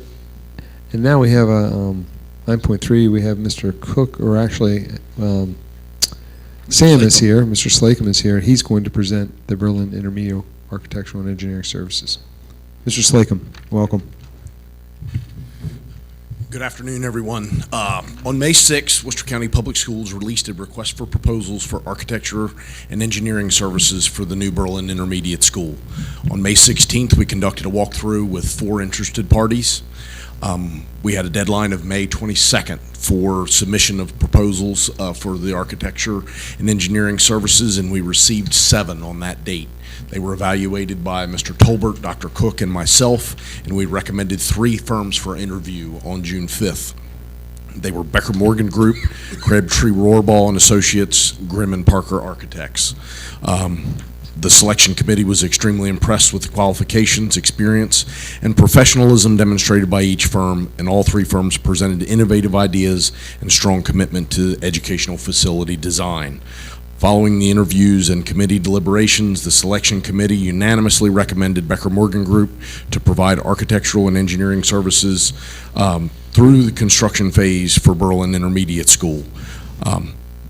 On behalf of the superintendent, we recommend approval of Becker Morgan Group and their design services contract for the replacement Berlin Intermediate School, and request permission, pending your approval, to send it to the IAC for approval. Thank you, Mr. Slacum. Mr. Ferrante, I just want to add that we did include Mr. Ed Welts, the procurement officer of Worcester County Government, at their request. He was a very valuable part of our team, did a great job. Okay, and he was also in favor of Becker Morgan. He was. It was full agreement on Becker Morgan. Yes, sir. Could you share with the board his take on our process after it was complete? He thought it was very intensive and very inclusive, and he was very impressed with the process that we had in place. Yes, ma'am. Great. Thank you, Mr. Tolbert. And just for further clarification, we did a quality-based selection versus just a hard bid that was based solely on price. So price is a factor in this, but we also scored each of the firms based on the presentation that they made, their experience, and their qualifications to be able to do our work. Thank you for that update, Mr. Slacum. Board, can I have a motion and a second to approve the Berlin Intermediate School Architectural and Engineering firm as presented? So moved. Motion by Dr. Andes. Second. A second by Mrs. Cutlip. All in favor? Aye. Any opposed? Mr. Slacum, thank you. Thank you. Appreciate it. Okay. Now we've reached 9.4, and we have a memorandum of understanding with our Worcester County Teachers Association and our Worcester County Support Professional Association. So Yeah, I'll turn Mr. to Fonte, Mr. if I could. As the board is aware, each year we hold contract negotiations with both our teachers and with our support staff unions. As part of the negotiations this year, we agreed to enter into 3 MOUs with each group.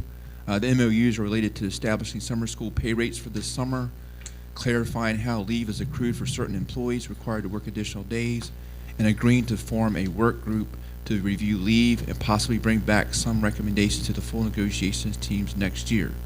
As you know, an MOU is only for a 12-month period, and the language is not included in or added to the contract. Today we have Ms. Beth Shockley Lynch and Mr. Ivory Smith to sign the agreement, so I ask Dr. Wallace and Mr. Ferrante to join them at the table. Be happy to.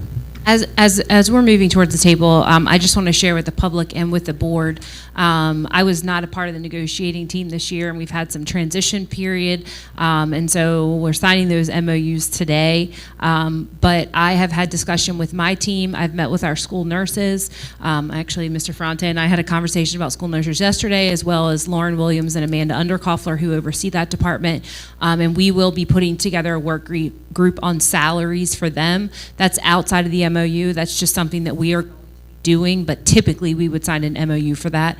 But it's very important that our school nurses are compensated. They're very, very important members of our school community, and so we'll be doing a work group on that is not inclusive of an MOU. Thank you, Dr. Wallace. Yes, Dr. Andes? I'd like to make a motion to approve the WCTA and WCESPA memorandums of understanding as presented.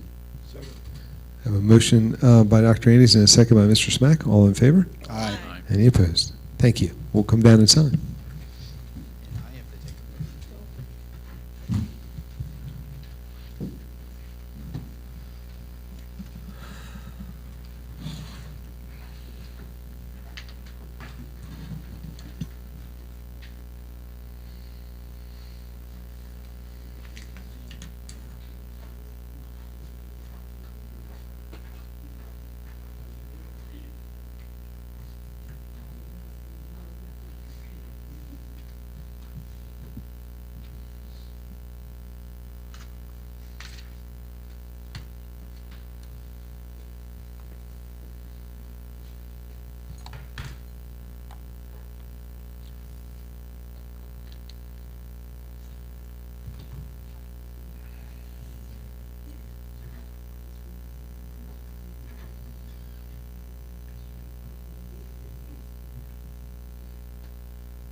Beth and Ivory, I just want to thank you.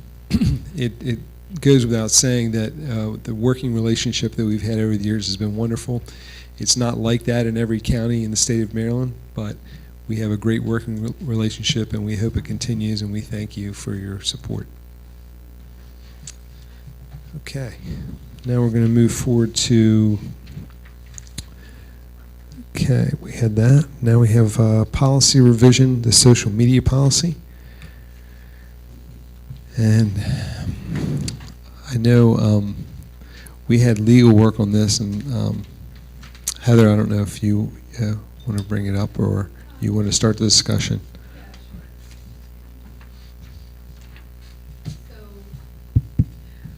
This has been in your packet. I think this is the second time now since the committee met. The committee met twice and essentially rewrote the former social media policy. There's little that is left from the old policy, because the old policy was pretty antiquated, and so What you'll see in the packet is anything that has a line through it once was your policy and now has been stricken. Anything that has an underline is new language, and anything that remains in black type font, that was in your original policy. Like I said, the committee met for a couple hours each time. I think everybody put a lot of time and effort into the policy. I would defer to any of the committee members who wish to speak about it. And I think this conversation was really about getting the rest of the board members an opportunity to weigh in with any of their concerns or any changes that they want to make to the draft. So today we could either just have a general discussion and take any revisions that are desired back to the committee if necessary, or you could adopt the policy, or you could talk about changes on the fly here this afternoon. Anybody have any comments? I know every board member who was here, I do. Go ahead, I'll let the board member speak first because I have some legal questions, but go ahead. Board members? I'm just going to Make sure you pull the mic to you. Make sure you're talking to the mic so they can hear you. Sorry. I just want to say thank you to Heather and to all the members of this committee, because it really was, we went in detail and went through and really talked it through. So I'm not sure how many of you all have seen all of it to feel comfortable enough to talk about it, but it honestly does reflect most of where we were coming from when we sat down. Ms. Cutlett? I think when you were like, hey, it was intense, that's what it was at moments. It was intense because this is all encompassing. And I was going at it with a 2 point of views here as a mother with kids in the school that are under 18, and this is going to affect board members, so I have that side of my brain, and then I have the other side of the brain that's just, whether you're a teacher in the district. So I feel like I kind of got both sides of where we were going, and it's a lot harder to figure that out in the moment. I feel like we ended up in a good place, and the only thing that I mentioned a couple times, and it is kind of all encompassing, and I did ask a couple questions prior before this goes through in the vote. I would just ask for a little clarification, whether it be with Carrie or from Annette on like page 6. It's not numbered, but I numbered them. If they were numbered, it would be page 6 or maybe page 10 when it goes to social media accounts, the difference versus professional and personal, maybe to just put it out there. And then how that's going to affect communications via sports. Sports is a big thing, and I think that's something I kept coming back to.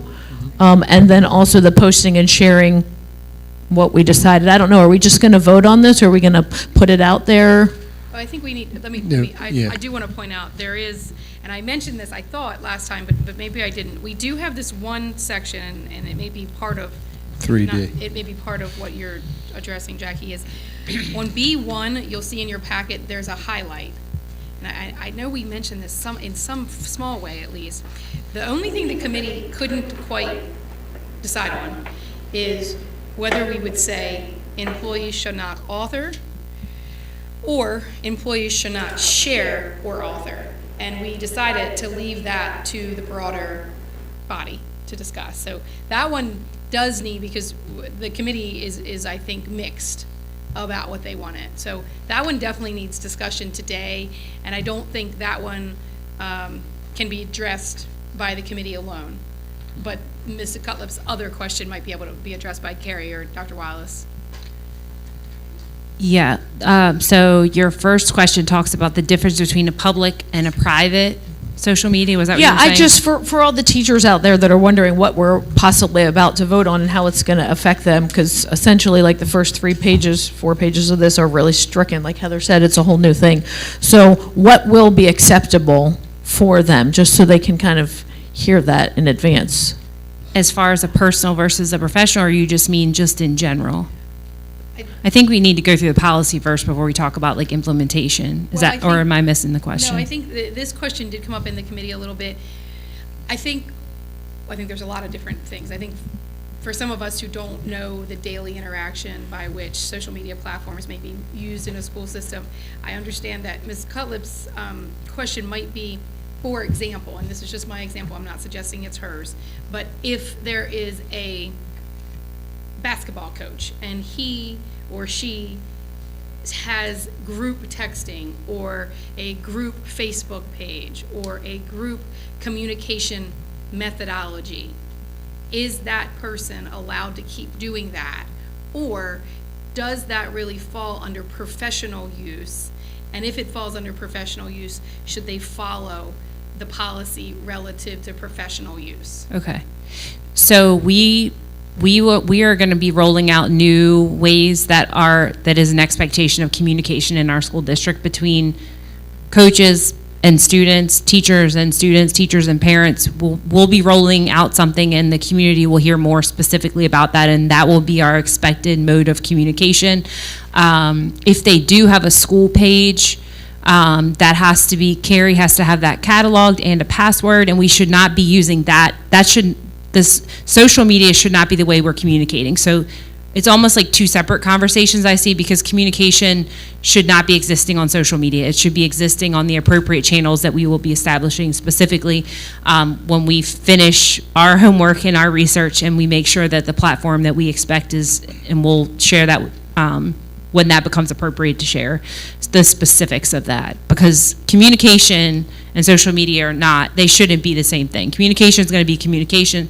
Social media is going to be social media. So I think I answered, Yeah, they kind of get lost. Like when you say social media, it could be Facebook, it could be Instagram, but then if you consider an app like, I don't know, Sports Me or Group Me or all the other ones out there, some people consider them social media as well. So I guess that would, we would not classify it like an app like that, I don't think, as social media, but I'll let Carrie, I'll defer to her. She's more techie than me. No, I actually think this is a really good point that you're making, but I do think we are going to have a delineation between like communication methods. So like I know for your example, you're thinking of a coach, like a coach that needs to send a message out to either the team or to team parents, things like that. That's likely going to live in the communication protocols versus the social media protocols. Okay. Yeah, that's because like right here it says media, profile, page, group, channel, platform. So I'm just trying to clarify, like, that's not going to catch that. It's going to be something different, but they will still be able to communicate one-on-one in whatever your approved channel is going to be moving forward. Correct. Absolutely. Okay, perfect. That's the intention. Okay, and then for the like and share, yes, John was like, that was more, if we need to vote on that for the board, like you were saying, because we were kind of split. It was like, are we going to go all in with Jackie cannot say, I do not like a banana, or really go all in, like John said, I don't like a banana, and then I shared John's post. That's where we kind of landed when we were leaving. Yeah, and I think, and if it's easier, I'm happy to go through each of I can go through the policy verbatim if you want to take each one. But yeah, I mean, where the committee got stuck on, and when I use the word like, you know, we all know, I think, what we mean, but let's make sure we say it out loud. This is like, love, frowny face, you know, emoji this. It's somehow endorsing. And endorsing is also a tricky word because endorsing usually means to think positively of something, but a like could be a thumbs down. So the committee talked about whether we wanted to just capture the authorship, or we wanted to capture the emojis, or we wanted to capture the sharing. And eventually the committee eliminated the emoji part, recognizing, I think one of the examples that was given is sometimes if you're scrolling, you might accidentally like something that you didn't mean to like, and this is not by any means supposed to be an I gotcha policy. So the committee eliminated one option, which is to include the liking. But the committee got stalled on whether it's just authoring, this whole thing is about authoring, or whether it's authoring and then also sharing. So that's what requires board conversations today, Does everybody understand what I'm talking about when I'm talking about the difference? Okay. No, I think I spoke to you about this, but there's under 3 of professional expectations, subsection D, when it says refrain from posting content that is violent or threatening, discriminatory, and bias-based. That's understandable, but that is profane, and what do we define as all profanity? Stated in a manner that is meant to offend. I mean, there might be a way of offending somebody with what you say, but it's not necessarily offensive in the fact that, I mean, if you said the word, for example, damn, is that profane and is that offensive? Well, it's not profane. We know there are certain words that are deemed to be profane, but whether it could be used to offend is somewhat subjective, and therein lies the problem with making policies, right? Yes. When you make a policy, you may be making it to try to capture one thing, but you may inadvertently capture something else. Which is why we did our measured best to include some language at the last page in application, because ultimately, this would go up many, many levels of the chain of command. But the superintendent will have to be looking at these issues should someone egregiously violate the policy. And then this is a guide for he or she, that the application is inherently fact-specific and does not lend itself to a bright line rule. Accordingly, the superintendent or her designee shall evaluate potential violations of this policy based on the totality of the circumstances and shall exercise consistent professional judgment in determining whether an employee's conduct is inconsistent with this policy. It is meant to be a guide. Could you have one superintendent think something different than another superintendent? Sure you can, but that's likely true for all offenses that are committed in the workplace. You're going to have someone who is perhaps more strict than others, or perhaps more understanding than others. I mean, that's the problem. But the idea was to capture things that would generally offend the conscience of the majority of a reasonable person. Mm-hmm. And yeah, I'm not here to say this has captured every circumstance, but it's better than what you had. Sure, absolutely. We wanted to improve it. I would defer to the superintendent because she's the one that's going to be enforcing this policy. So I would ask her to weigh in on it. I think Ms. Cutlip and Ms. McComas captured, as well as our board attorney, that this was a very challenging process. As we've had discussions about, we dance very close to people's First Amendment rights, and that always gives me some pause. I think Mr. Ferrante just brought up something, and we had a lot of discussion around the word profane, and I could pick a topic and say an employee doesn't like the Big Daddy pizza because they like the other pizza, and then they go on a rant on social media and use some cuss words about the pizza in the cafeteria, right? Silly example. They use profanity, and I think, our board attorney is saying, the superintendent certainly has the authority to have my discretion, right, on the situation. But I do, and I shared this with the committee, and we came forward with a product, and I do think just knowing the flavor of watching social media, specifically in this last election cycle, and I mentioned this to the committee, I have concerns about some targeting potentially of folks, but I'm hopeful that I have the authority to make those decisions based within this. I think those things still will come to my mind and be concerns around policing, because that's really the word. We're going to be we may spend a lot of time on this policy because right now there's a lot of raw emotions going on, on the political level, on all levels, federal government all the way down to potentially board elections, right? So people have a lot of, and I think about that because that's a topic that I'm seeing posted every single night, and I'm seeing people say bad words, and they sometimes are staff members, and they're saying it in support potentially of something that we might support, but This policy does give me the authority to exercise my judgment, and, you know, this is the best we could all come up with as a committee that we could agree to. So, Any other comments? Yes, Mr. Dr. Andes.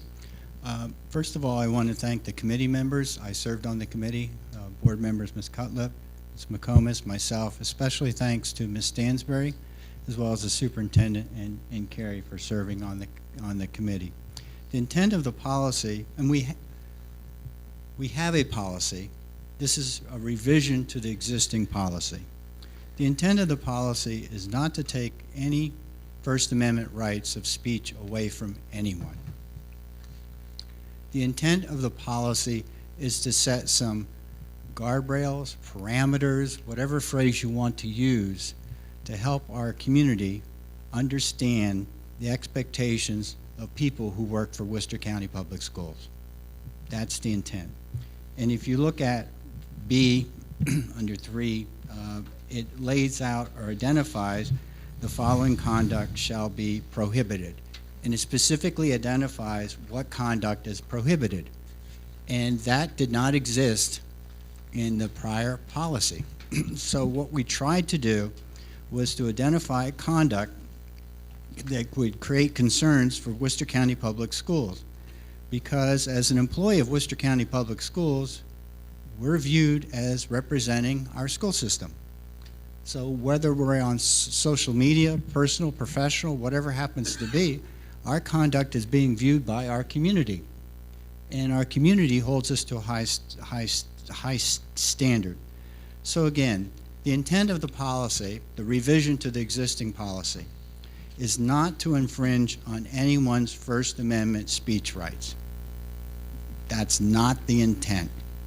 The intent is to help our employees understand that there are certain behaviors on social, professional media that are simply unacceptable because you're an employee of Worcester County Public Schools and you represent Worcester County Public Schools, and more importantly, you're a role model for our kids. So we have to have certain expectations of our employees as role models, and this policy expresses what we value as a school system, and that is appropriate conduct in communicating, whether it be on a social media platform, personally, or professionally. I also wanted to share that this policy applies to us. So we're adopting a policy, in fact all policies apply to us, specifically that applies to us. So we are included in this policy and we have to adhere to the policy. Now, commenting on B, and Ms. Stansberry pointed out where we had significant conversations on the employees shall not author or share. It's yellow highlighted on the document that you have in front of you. And my sense was, at the time, I supported, and I still support, the phrase employees shall not author social media content. Because I believe that when you're thinking about the term of slander and libel, as an example, slander and libel applies to something I say, and I personally said it, and I authored it. I'm the author of my comments, whether I say them out loud or I'm in written. So my advocacy was for employees shall not author social media content. Other individuals on our committee said, wait a second, and we had a lively discussion about what that means. And as Ms. Stansberry pointed out, we had shall not author, share, or like, or so forth and so on, and we whittled it down to shall not author or share social media. My personal feeling, excuse me, is that it should read employees shall not author social media content. And I say that because of the fact that we're thinking of slander and libel. It's my words, I'm responsible for it, so forth and so on. I said it. Then under number 2, it specifically identifies what we're asking employees not to do. So it identifies A, violence or threatening conduct, discriminatory or biased content, profanity or obscenity, and so forth. So again, we're role models for our kids. It's what we'd expect of our kids. If our students did any of those things in our schools, that would be a violation of our student code of conduct. And so consequently, a building level principal would take action.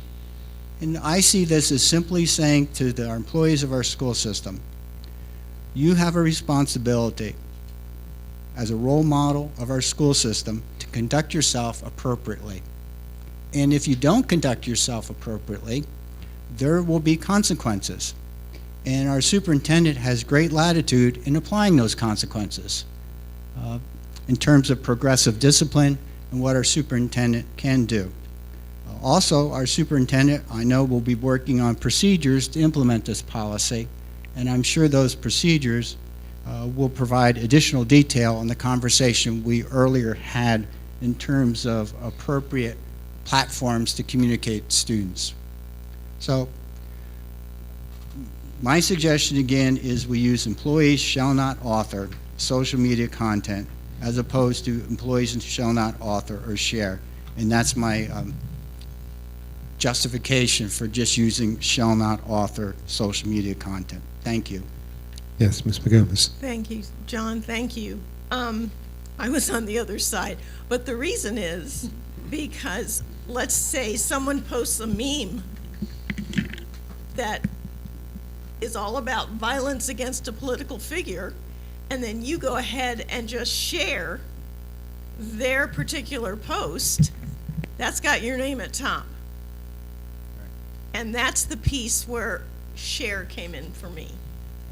I understand the author part, but social media, so much of it now is probably not just writing, let's put it that way. So. We agreed to disagree. Yes. That's what we did. Okay, Mr. Buchanan. We agreed to disagree. Mr. Buchanan, make sure you speak.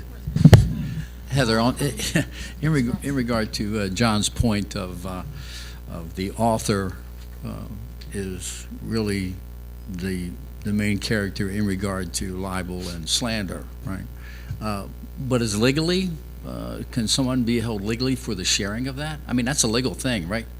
Not necessarily. I mean, I think that the world of social media is ever evolving. So what we're doing by this policy is we're trying to call some of these balls and strikes. Could someone have a civil suit successfully won over libel of sharing a social media page? Well, that would be a case I'd like to see.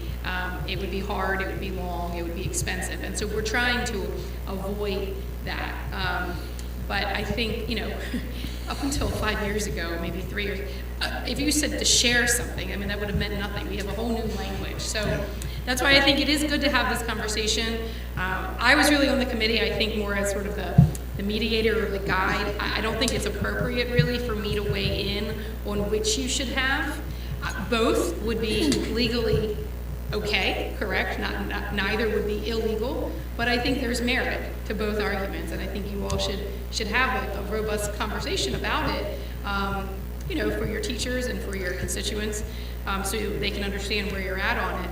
I'll also just point out, while I have the floor, very briefly, Dr. Andes, of course, got everything correct, and to his point about the First Amendment, we did try to address that so that the employees, because this is not just teachers, know that we are very cognizant of their First Amendment rights. I am very cognizant of that, and we are not at all trying to infringe upon them, which is where Roman numeral 1B is in there, and we've added that.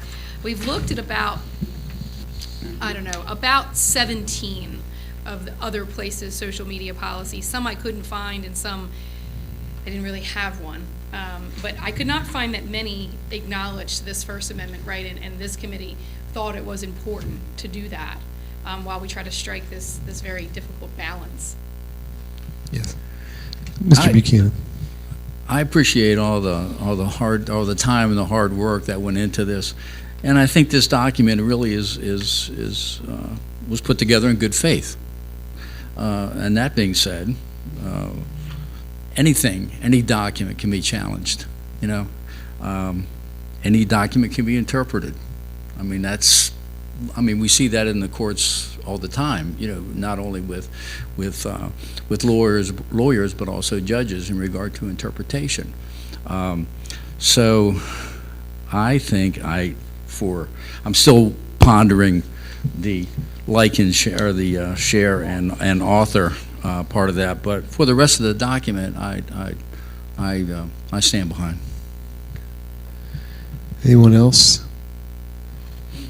You good? All I would say is that obviously the intent of this document is not to restrict anyone's free speech, and we've said that before.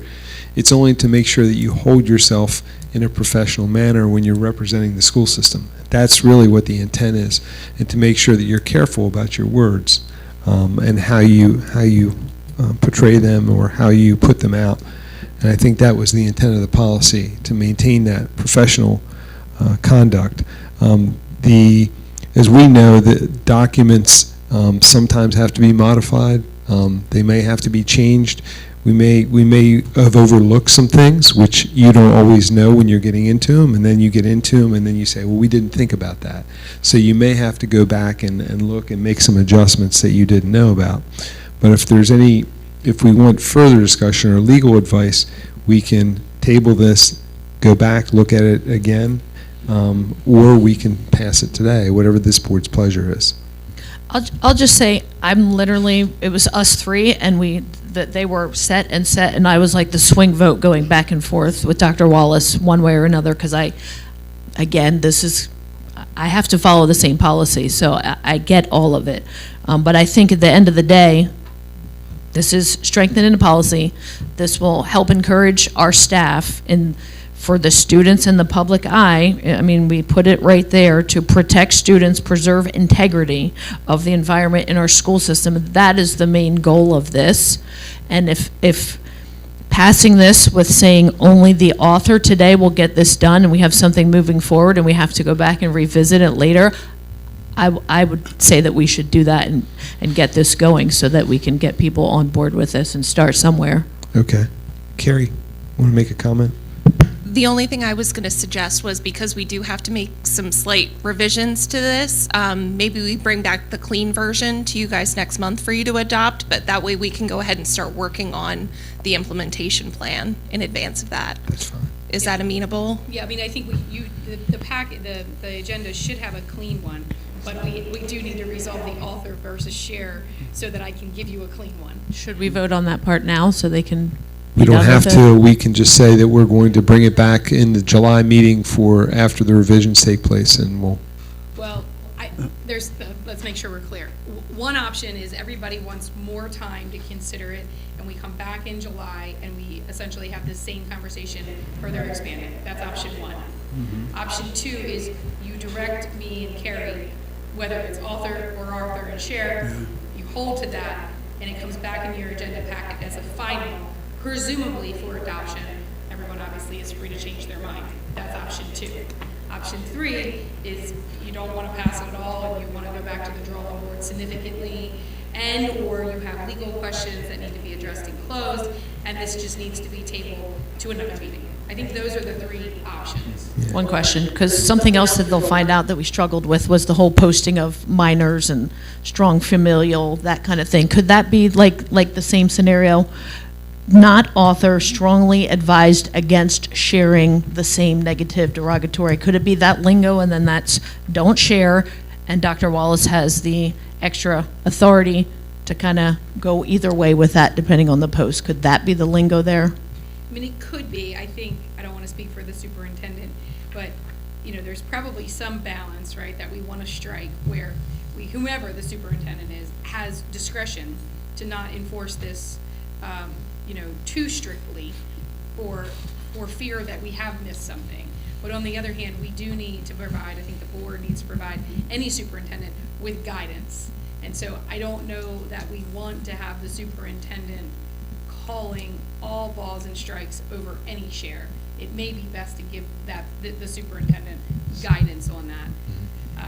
But I do think, and Todd, President Ferrante mentioned it, you know, I'm not here to at all tell you that we've nailed this and that we won't come back to the drawing board. I think we have to live with it for a while. And we may see things, and frankly, the world may change faster than we have adopted this policy. So another idea would be to adopt it with whatever the consensus can agree on. And if we need to pivot, I'm not talking about the author share part, then we can easily sub out the word author or sub out the word share at any time. So I think, Jackie, your recommendation might have been to go ahead with author, and if later we see that we're getting inundated with quote-unquote bad shares, then maybe we come back and add shares. Or, like I said, you need to further ponder it. Yeah. But by the way this board does things, you do adopt policies when they're in clean form. Right. Yes. So, it would be, thank you, Ms. Stansberry, it would be my feeling that we not rush. I mean, one more month is not going to kill us. I'd like to make sure this is done absolutely correctly. I'd like to make sure that we dot all of our I's and cross our T's here, and I don't think by looking at it and bringing it back in clean version will hurt us by 1 month. That's my Question, that's though, because this the new school year, I thought during our committee, the goal was to have this ready to go like July 1. I think that was the committee's goal. I think we might all be saying the same thing, though, because if we bring it back in clean on the July meeting, the date's 14th, then we have to resolve the author share thing today. Yeah. I make a motion that we just vote on that today so that you guys can get going with this, because I don't think those two are going to change. And for the sake of this, I would make a motion to leave it at author, is what I would make a motion to do. And then if you want to have further discussion or it doesn't pass in July, that's okay. It's just, at some point, it has to come before you clean. Okay, first, let's address it. We have a motion on the floor for just author. Do I have a second? Second. Okay, a second by Dr. Andes. And any discussion, further discussion? Okay, all in favor? Aye. Any opposed? Okay, so we have one opposed. The rest are for just author. And so secondly, what I would say is that, again, just my opinion, that we take this back, we can bring it, and now listen, the majority of our employees don't come back until September, the majority of them. We do have some year-round 12-month employees, but the majority are not back until September, or at least most of our teachers won't come back until With September. the school calendar a week early, aren't they all back like August 25th or something like Well, that? it's August 31st. You know what I mean. It's the very end of August this year, but normally starts Labor Day. Yes, Mr. Smack, did you have something? No. Okay. So is the board comfortable with bringing it back at our July meeting? And we vote on it? Yes. Okay. Okay. Yeah.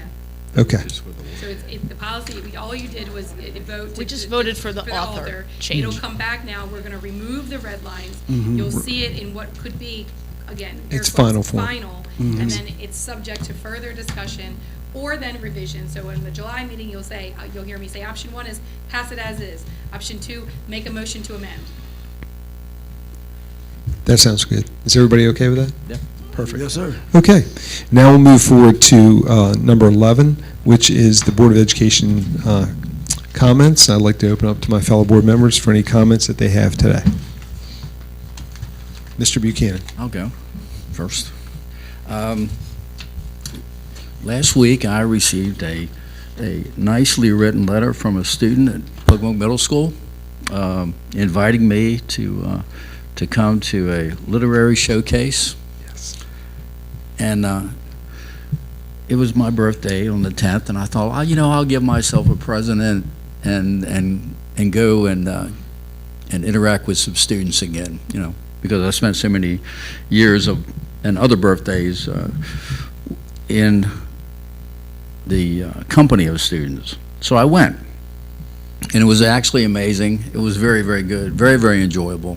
6th grade, they were, I don't know if I'd call it an assignment or not, but they were given some direction in regard to picking a topic or a person or a subject, and then doing research on it, and then correlating that research into a visual. like a poster, with maybe the picture of the person that they were studying or the topic. So when I showed up, and I was taken down to the library where the students were there, and they had all the panels of all the literary showcases there, and the students were right in front of their presentation, and I got to kind of wander through and learn some things with the research that I had not really known before in regard to certain topics. But most important is that with the students standing there, I was given the opportunity to really, ask them, why did you pick that topic? How did you go about, correlating and finding out all that information?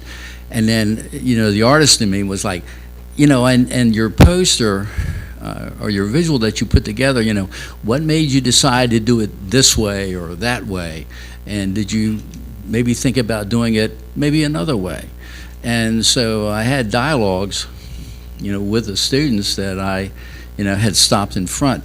The thing that was kind of, I'm not going to say the word sad, but is that I did not have enough time to have a conversation with every sixth grader that had a display. I really wanted to, and I could see that when I was talking to a particular student, his neighbor on the left and the right, I could tell they were waiting for me when I got done with that particular student to ask them the questions that I had asked their classmate. So it was kudos to Pocomoke Middle School in regard to this literary showcase, and I'd like to see it again in other schools. I think it's important. Thank you. Thank you, Mr. Buchanan. Anyone else like to make any comments? Ms. I'll Conlon? let John go last. Okay. I got to pull up my phone because I had my daughter text me a little something. I went to BIS this morning and did my teacher thank yous with my little bag and gave out my little treats. And I'm just going to read what I wrote to my kids' teachers, but realistically, at all of these schools that you guys go into, the ones that you frequent more, maybe that are closer to home, this little letter I think would apply to everybody in Worcester County Public Schools. And I wrote, every kid has a favorite person at school, and that student will always remember you. You could be their teacher, the nurse, the bus driver, principal, health, art, gym, music, language, intervention, or maybe you're the librarian, the secretary, the custodian, the SRD, the guidance counselor, or the food service. They will never forget how you made them feel.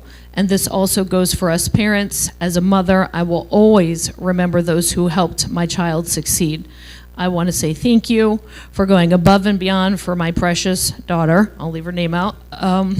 She had just an awesome year. They protected her like she was their own. That's her teachers, the SRDs. I have a soft spot for these SRDs. These kids just really look up to them. They're phenomenal. And I just said, I see you, and I'm so very sincerely thankful, and enjoy your summer. And I would just say that these teachers, they just go above and beyond, and I've been saying that. My oldest is in college now, and she started at Shal in 2013. So I went all the way through all these schools, and I just really haven't come across a bad teacher. These principals are doing amazing stuff for these kids, the custodians, Miss Edna, I'm not sharing that popcorn with Mr. Tony. They're just good people, and it's just kudos to our school system. They're just really good people. Thank you to my board members up here. I'm the kid on the block. I ask a lot of questions. Also, I'm not the quietest. Heather, thank you for always answering my call. I'll keep at it, and I hope that everybody has a good summer. Thank you, Jackie. Dr. Andes, you have something to say? Yes, I do, Mr. Ferrante. Thank you so much. Earlier in our superintendent of schools remarks, I think she did a fabulous job in sharing our budget challenges in this color-coded document that was produced and handed to the county commissioners. And she went through the yellow, the orange, and the blue. And I would encourage all of our community members to go online and go to our website and review this yellow, orange, blue document to identify specifically what we asked for in increases and what was funded and what was not funded. And I want to thank Commissioners Matrasic, Ferrari, and Purnell for their support in voting originally to fully fund the increased requests. So to those three commissioners, I say thank you to you. And again, thank you to Dr. Wallace for her overview in her superintendent's remarks, providing additional background and context to our increased requests. Second thing is, this story is going to have a happy ending, and you'll get to my point in a moment. Nothing bad's going to happen. My father served in World War II. He never served in theater, but he served in the United States, in the U.S. Army in World War II, and rose to the rank of Master Sergeant. For some reason, and I don't know, but he came in possession of what's commonly referred to as a German Luger. Now, a German Luger, for those of us who remember World War II movies, was a pistol. And German officers would use that from time to time. Well, my father somehow, and I never got a chance to ask him, how he came to have a German Luger. And he kept it in his top drawer of his bureau. And on one side was the gun, and the other side was the clip. In order to gain access to that, I used to use the stool from the bathroom, and when my parents weren't home, I would go over and get on the stool and go to the top of that dresser, that was his sock drawer, and pull out the German Luger. And I would pretend that I was World War II, just like many of us of a certain age remember those World War II movies. Thank goodness I never put the clip in the gun, because I never knew what would happen if I had put that clip in that gun. I only can think of something horrible happen.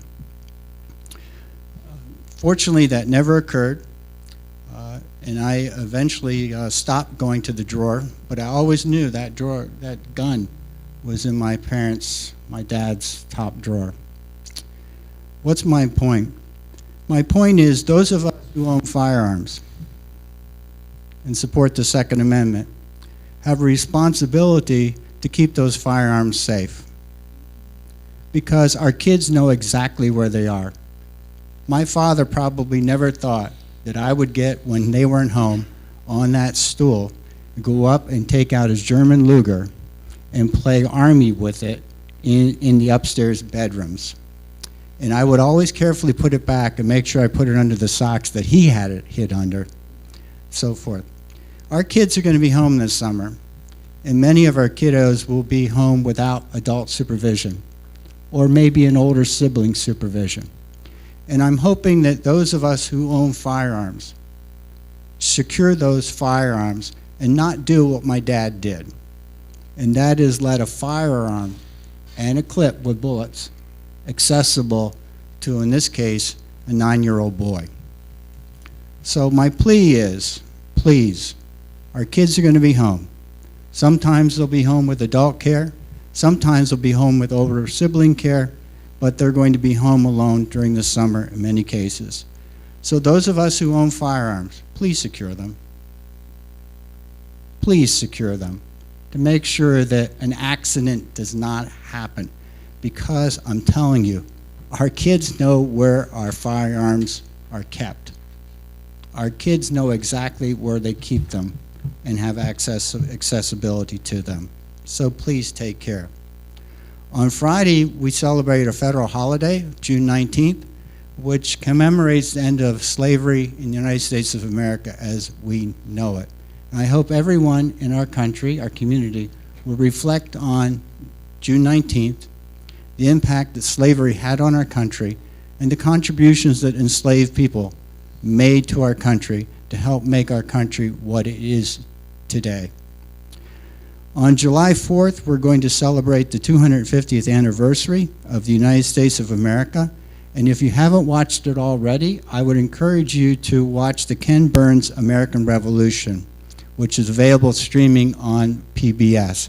It gives an excellent overview of the American Revolution, and particularly the contribution that enslaved people made to fight for our freedom, approximately 5,000 enslaved people fought for the Continental Army to help secure our freedom.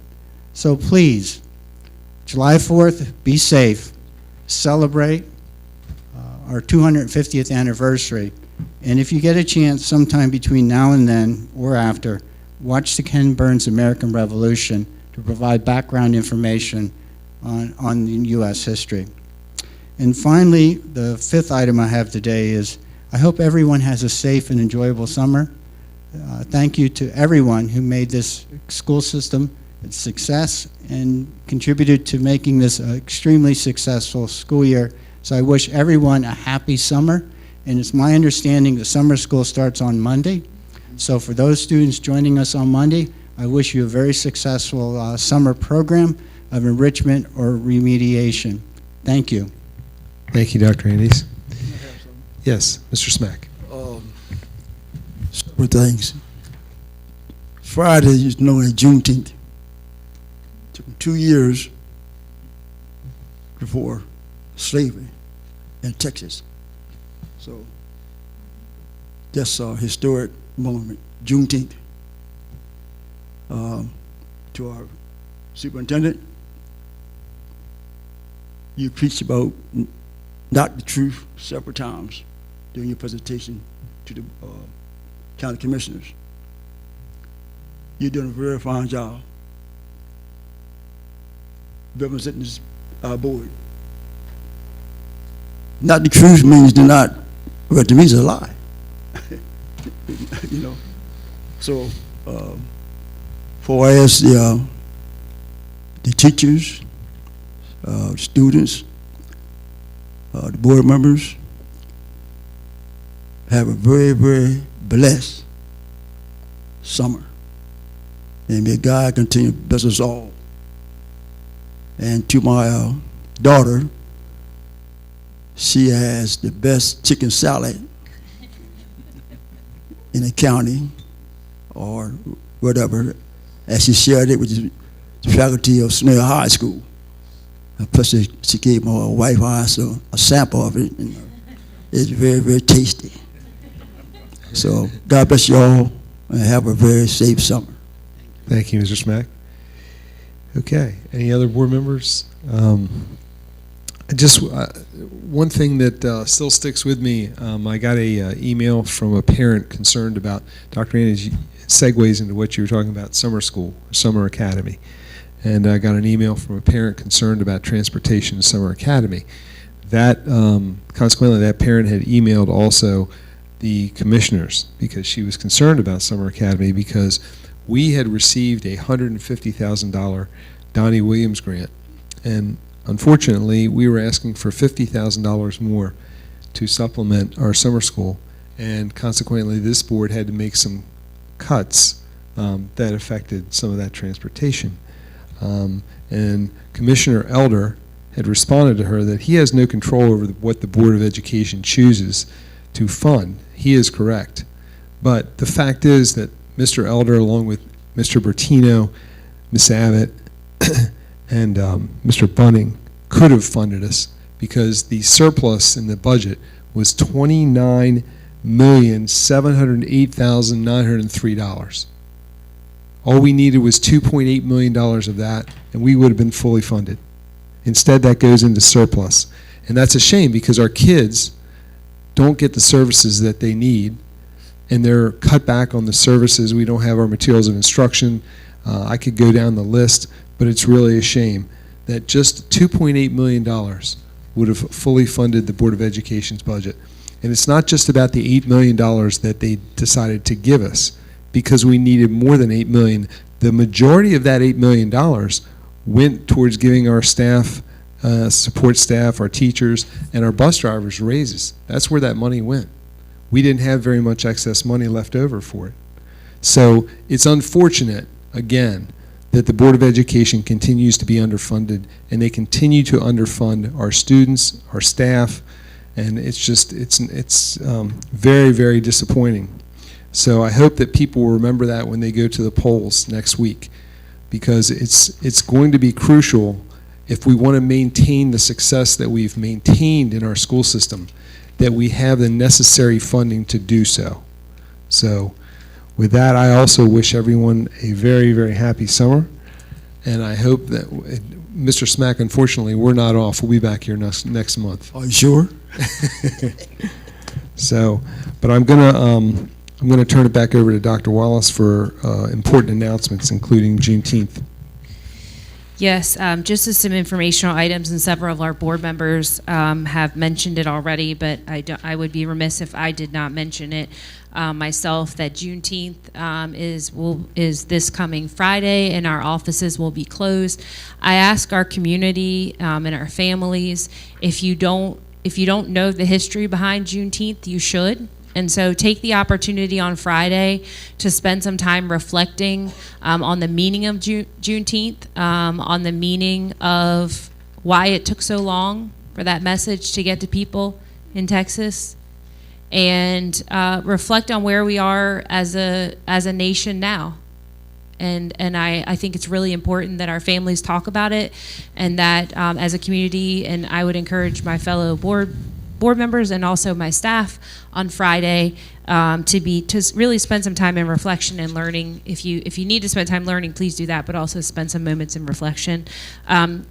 Right around the corner on the following Monday, summer school begins, so we're excited to welcome our students back. Today we said goodbye, but to many of them for a very short time, and we will welcome them back to our summer academy on June 22nd, and we will be observing Independence Day, July 4th, on July 2nd. So our school offices will be closed on July 2nd in observance of July 4th holiday, and then on June 14th will be our next regularly scheduled board meeting. And remember, that's a different Tuesday than it usually is because it's before the 15th. So if you're used to coming on the third Tuesday, no one will be here and you will have missed it. It's like when the time changes in a church. If you show up at the wrong time, no one's going to be here. So we'll see you all on June 14th. Okay. And board, we will be going back into closed session. We will not basically adjourn our open session, but I need a motion to go into closed session in a second. So moved. Motion by Ms. McComas. Second. A second by Mr. Smack. All in favor? Aye. Any opposed? Thank you very much. We will be back in closed session.